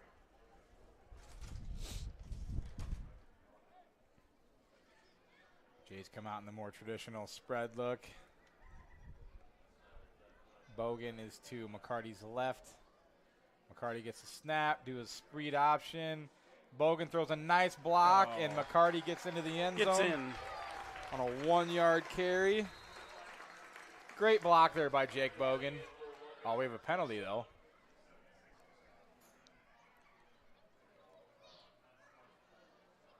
Oh, is it after the play?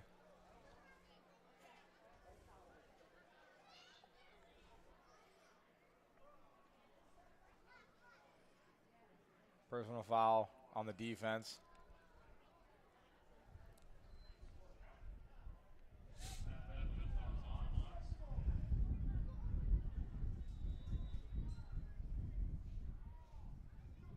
It's a good team player right there, Jake Bogan.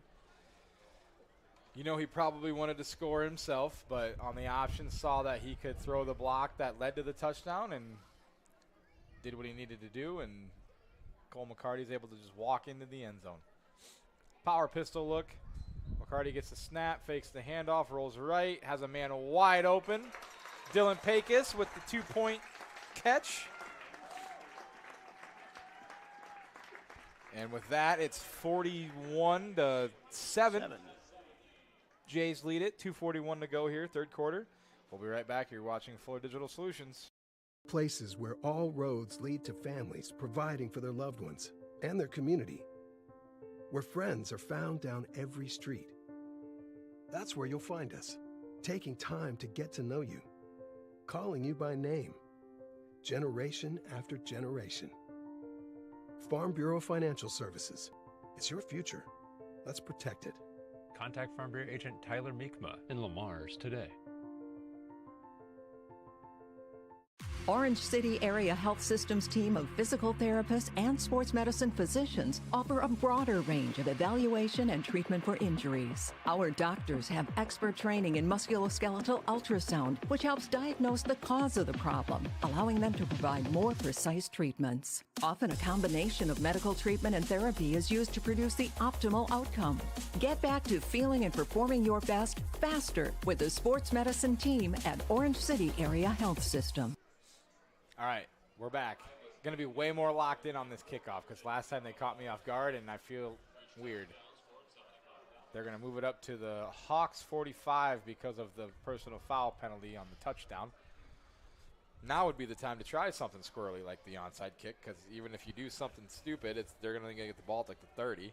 I know, the score dictates you probably should not kick an onside.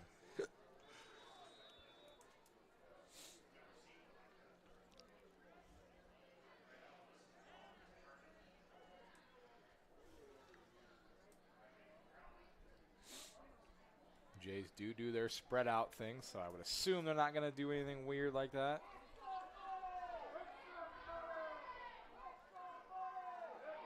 Pecos hits a low liner that's caught at about the 12. Gets across the 20 to about the 23. Does Jaden Leth. Hawks will take over 1st and 10. If you don't want to cook on Sunday night, the KC's here in Lamar's will be hosting a drive-through pork chop feed from 4:30 to 7:30, serving pork chop, cheesy potatoes, macaroni salad, and a dinner roll for $12. Drive-through only at the KC Hall. It sounds really good. Trips, and you don't have to cook. There you go. Trips to the near side. Masbergen tosses out to Gellerman, who makes a move. Brought down for maybe one.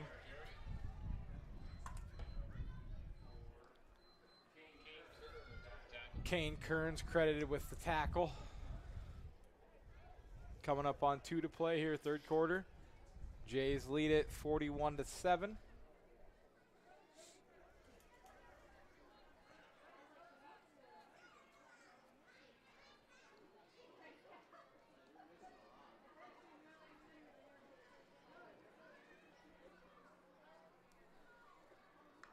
Masbergen gets the snap, rides the handoff, but keeps it himself, and is met by Dane Lehman and the flock of Jays.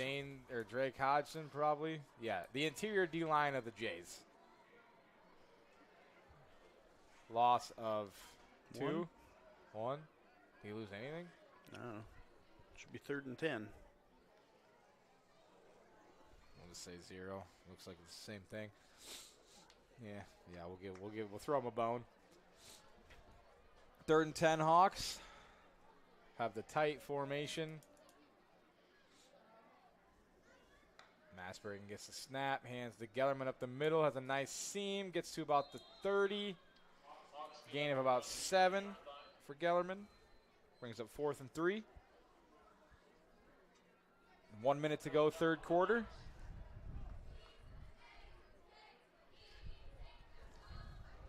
And they shift personnel, so it looks like they might just punt it away.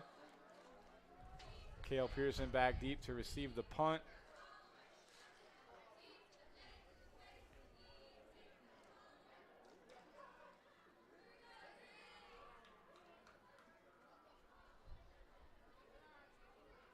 Snap's good.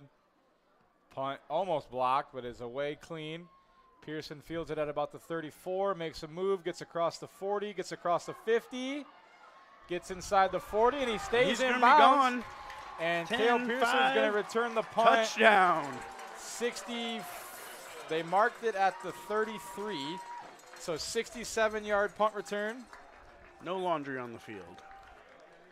Cale Pearson with his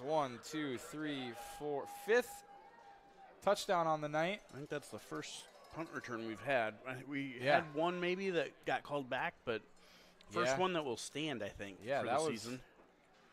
Kale did a nice little jerk and jive to get across the initial couple people and able to get 67 yards or so for the touchdown. Point after try. Jays have struggled with a little bit of that tonight. Snaps good, holds down. Kick is no good. With 16 seconds to go, the Jays lead it 47-7. We'll be right back. You're watching Flow Digital Solutions. Valley Healthcare, we keep you moving and feeling your best. Our providers work together to help overcome mobility issues, manage pain, and live your best life. An expanded physical therapy department and the area's top orthopedic surgeons on site mean the care that you need is in one convenient location. Whether you're recovering from an injury, managing a chronic condition, or looking to improve your mobility, Floyd Valley Healthcare can help you get back to doing the things that you love. Stay active, stay moving, make your appointment today. The best and easiest men's shopping experience in Northwest Iowa. Measures in the middle of downtown Le Mars.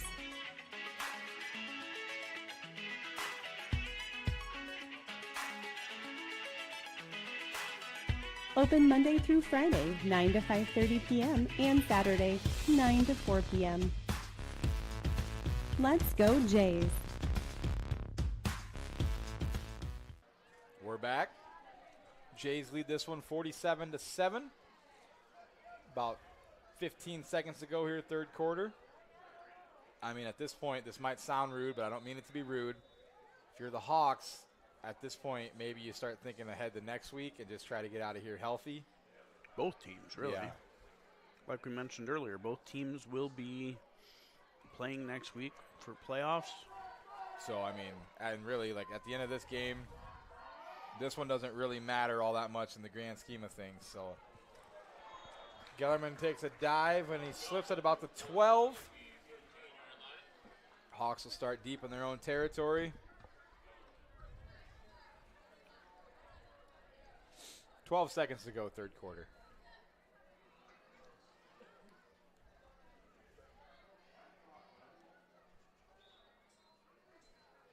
We might not even run a play before the third quarter gets over. They don't look like in too much of a hurry. 5 seconds. 1. Nothing. All right, after 3, the Jays lead it 47-7. We'll be back in 1 minute. You're watching Fuller. Introducing the robust workhorse from Holstein Manufacturing, the HFAB Ultra Tilt Bed Trailer. Whether you are hauling heavy equipment or delivering precious cargo, our tilt bed trailers, ranging from 20 to 28 feet in length, are engineered with strength and designed to handle it with ease. Forget the hassles of ramps. They're built to tilt. Tilt bed trailers at Holstein Manufacturing. Holstein Manufacturing. And online at holsteinmfg.com. Marcus Lumber's showroom offers you an experience like no other. So when you're thinking of replacing your windows, Marcus Lumber is sure to help add clarity for the decision best fit for your home. Featuring Thermotech premium windows, they will show you quality, energy-efficient options. Made in the upper Midwest, Thermotech knows a thing or two about the temperature extremes that we face. So expect more energy savings, more beauty, and more comfort with Marcus Lumber and Thermotech windows. We're back. Start of the fourth quarter. For those of you that are maybe not as well known or well versed in the rules, if there is a 35 or greater point lead in a game at the high school level, they do a continuous clock. So the fourth quarter might go by a little faster than most quarters. But if the Hawks are able to get it back under 35, it will stop being continuous clock. So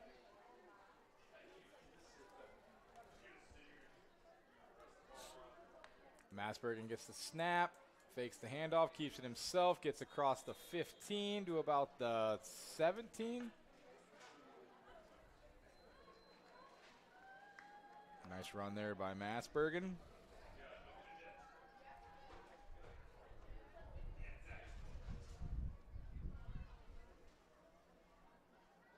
Hawks have two receivers near side. Masbergen takes the snap, hands it off to the jet sweep, who's met in the backfield and loses a couple. That was Isaac Shearholtz.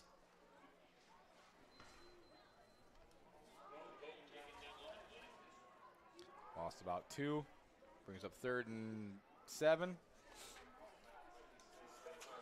11 minutes to play.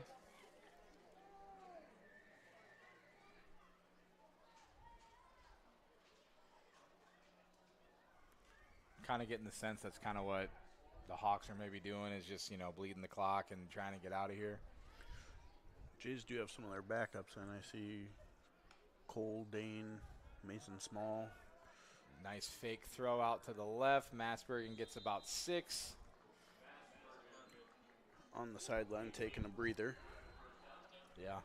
Avoid injury, get some kids some experience at the varsity level. Wyatt Kuntz is back deep for the punt return for the Jays.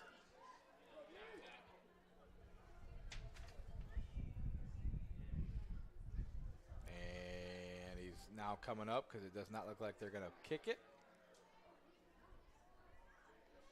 Masbergen gets the snap. They do a quarterback power over the left. Yep. And it looks like they got it. Needed a couple, got about 3 or 4. First down Hawks at their own 19.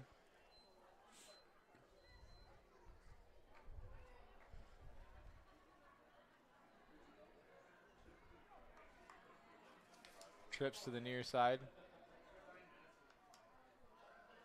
Oh, they jumped. And the hard count by Masbergen gets them to jump. It'll be 1st and 5.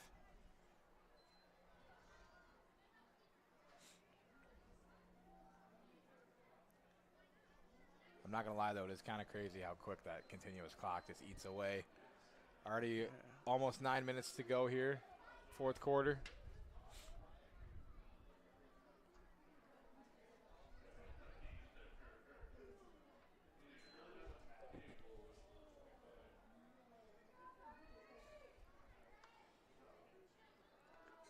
Quick throw out to the right. Nice catch. Gain of about 6. I can't tell who that number 2. Jaden Leth. First down. Gain of 6. Nice throw and catch there. Masbergen on the ball again. Hands off to the back. There's a big hole up the middle. Gain of about 15. Let's see, who is that? Gellerman? Is that number 4? Nope. What number is that? 10? Hunter Daggett. Gain of 10. Right to the ball again. Masbergen gets the ball, hands the Daggett again, gets maybe a yard. Not as much on that one. Kane Kearns on the tackle for the Jays. Brings up 2nd and 9. 8 minutes to go, 4th quarter. There's a nice wind gust. Masbergen gets the snap, looks to throw, throws it deep down the middle. Nice throw and catch there by number 14. Slayton McCarter goes from the 49 down to about the 2. 3. 46. Wow, big throw, big catch. That was nice. Dropped it right in the breadbasket. I think the Hawks were hoping for a little bit more of that today.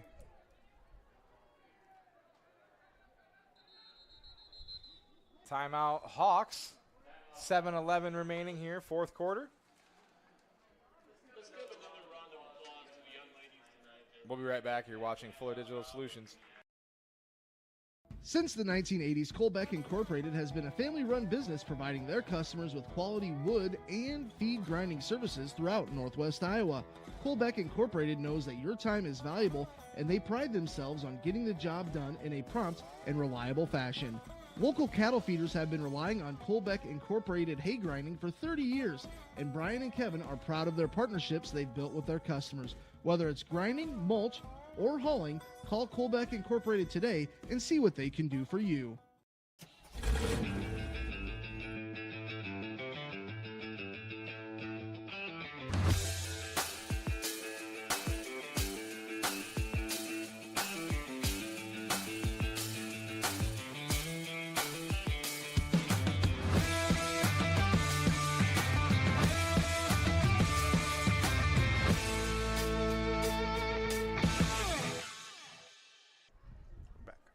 We're back. Massbergen gets the snap, tries the right side. Met for a gain of maybe 1. Brings up 2nd and goal at about the 2. 6:50 to go.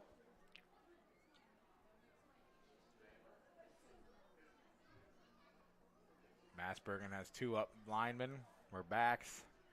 Sends a man in motion. Massbergen gets a snap.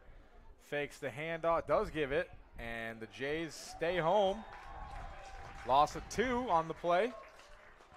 The running back was number 6. Is that 6 or 5? We'll just say sure. Jackson Vaught. Loses a couple. Brings up 3rd and goal at about the 5. The Hawks are moving backwards.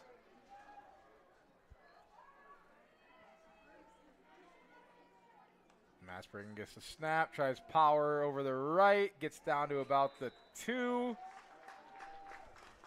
Jay's defense firming up. 4th down. Got to assume that they're not going to put it in the air. They're just going to try to power it in. They're at about the 1.5-ish. Massbergen gets the snap, tries the power, and he's submarined at about the 2. The Jays make a stand. Bend but don't break. Jays get the ball back. 5:33 to go. 4th quarter. And with the continuous clock, I could see the Jays pretty much just running this out. Jays are going to take a timeout, I think, to get some reserves in the game. We'll take it with them. We'll be right back. You're watching Fuller Digital Solutions.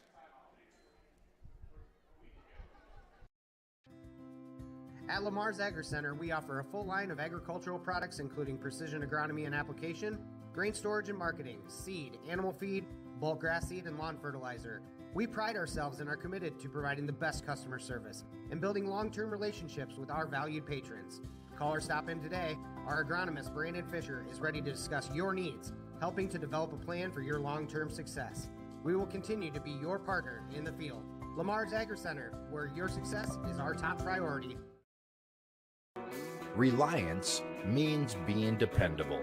And when it comes to comfort in your home, you want Reliance from a place you can trust with a product you can count on. That's why Marcus Lumber stocks Reliance brand water heaters. Because with Reliance in the name, it's the brand you can trust. Marcus Lumber has been stocking and installing Reliance water heaters for decades. So choose the name you trust for your home. Choose Marcus Lumber and Reliance water heaters. Honestly, I think it might be after the play. Go. Welcome back. Jays have it at their own 3. I think Wyatt Kuntz might be the running back. We have a false start. A lot of people moving before the ball. I can't tell if Cole McCarty is still the quarterback. No, I think it's Jack Roberts now in at quarterback. Wyatt Kuntz in at running back. Got a lot of reserves in for the Jays offense. So false start, half the distance. Makes it 1st and 12 at about 2.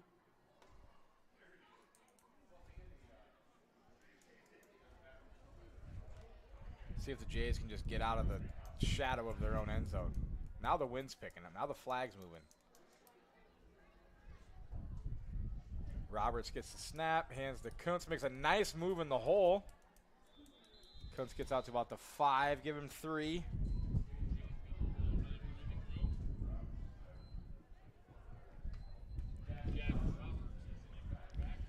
Thank you to all parents, sponsors, students, and staff who generously contributed and prayed for a Jay Walkathon fundraiser last Friday. Students collected over 1,000 prayer intentions and raised over $48,000. Way to go, Jays. You earned your free day off of school, which will be on March 7th.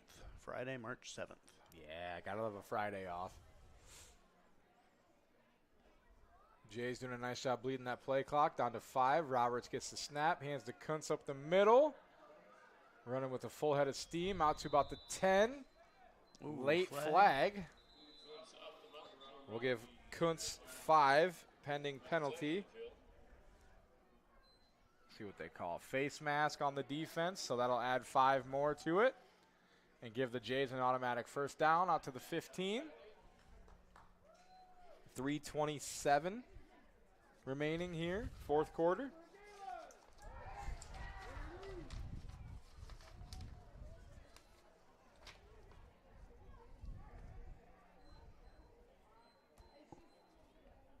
Shout out to Cole McCarty and Cale Pearson being the play callers on the sideline. They look kind of silly with their headsets on, but that's okay. Jays have 4 receivers. Doing a nice job here, bleeding the play clock again, down to 10. Roberts gets the snap, hands to Kuntz up the middle. Finds a nice little seam out to about the 20, and we have another penalty flag. So we'll give Kuntz 5, pending penalty.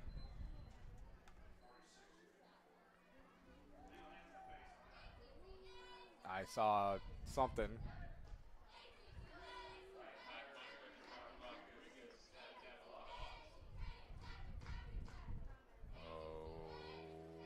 He's on Hartley.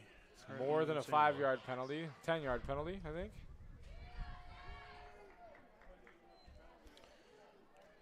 I don't know, 1st and 10 Jays at the 35. Coming up on 2 minutes to go here, fourth quarter. Don't really expect to see more than 2 or 3 more plays. Remember, mark your calendars. Friends of Gehlen Catholic Ball will be hosted Saturday, March 29th, 2025.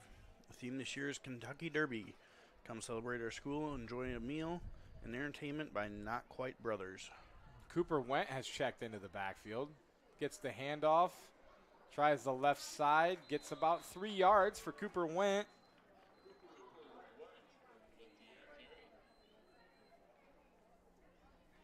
Getting the freshman some touches.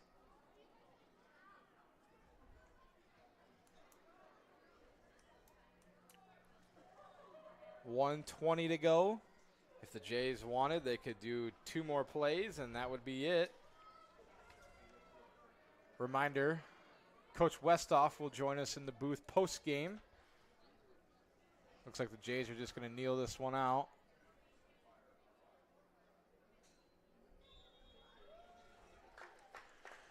Remember, the Jays will be playing next week in Akron as the home team. If you want to be there in person, make sure you buy your tickets online ahead of time. Volleyball will start playoffs Monday, I believe, right? Yep, at home. Also, buy your tickets online. 1 more kneel down should do it. There's the snap, there's the kneel down, and unless somebody calls a timeout, that will be it. Both teams are headed to the 50 to line up. So with 20 seconds left, the score will be a final. Gehlen Catholic will win it 47-7 to finish the district season, regular season, undefeated. They will finish their overall record at 7-1. Coach Schindler will move to a winning record as a coach. Yeah. Football coach. The Hartley Melvin Sanborn Hawks will finish their regular season at 3-5. They will also go to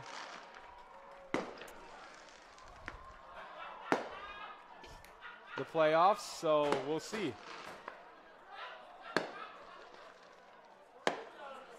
I think the car is shooting those out of the car.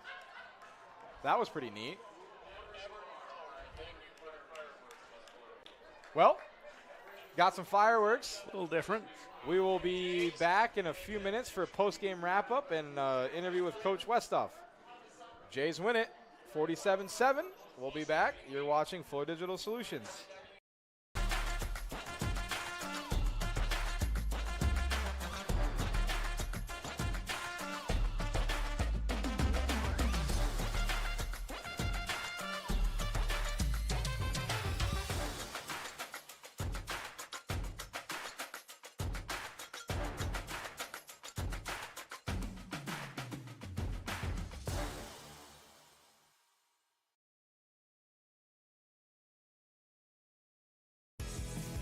Welcome to Wall of Fame, where style meets customization, specializing in crafting custom clothing and print shirts. We ensure every stitch and every print is of the highest quality, so you get the best clothes every time. We're here for all your promotion needs, and the best part, our process is seamless. Simply share your designs with us and we'll handle the rest. Get custom clothes for the best price. Wall of Fame, not just embroidery.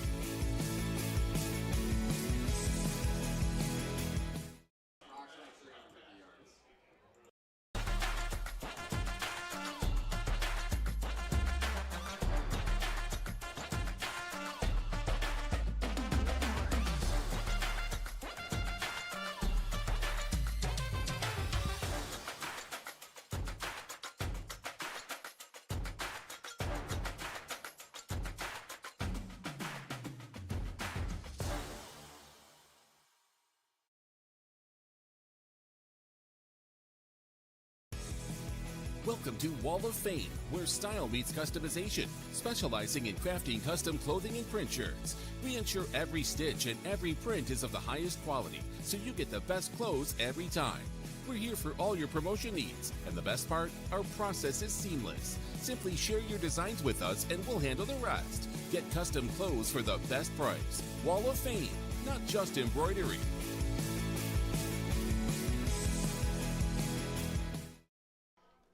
We're back. Totals tonight for the Jays. Rushing, Cale Pearson had 117 yards on 9 carries. He had 3 rushing touchdowns. He also had a 34-yard receiving touchdown, and he also had a 67-yard punt return touchdown. So Cale Pearson had 117, 21, 51, 220 yards of total offense, or 220 total yards and 5 touchdowns. Cole McCarty had 163 on the ground and 2 touchdowns. He also had 77 through the air and that 1 passing touchdown to Pearson. Adding to that, Jake Bogan had a nice 52 yards on 4 carries. Wyatt Kuntz had 13 yards rushing on 3 carries. And Cooper Went, the freshman, got in and got a carry for 3 yards. As for the HMS Hawks, James Gellerman had 47 yards receiving, had 61 yards on the ground. Massbergen, the quarterback, Jack, had approximately 60 yards on the ground. He also had 99 through the air. And Slayton McCarter had a nice game. He had 46 yards on 1 reception, had a nice 12-yard carry. The Hawks did a pretty decent job of spreading it around to a few of the kids. But yeah, overall, a fairly convincing win by the Jays offense, and the defense stood up. They'll look to continue that momentum into next week. Yes, the Jays will come into tomorrow, or when they release their rankings, they will have a 1 next to their name, so they will face a 4 seed from a different district.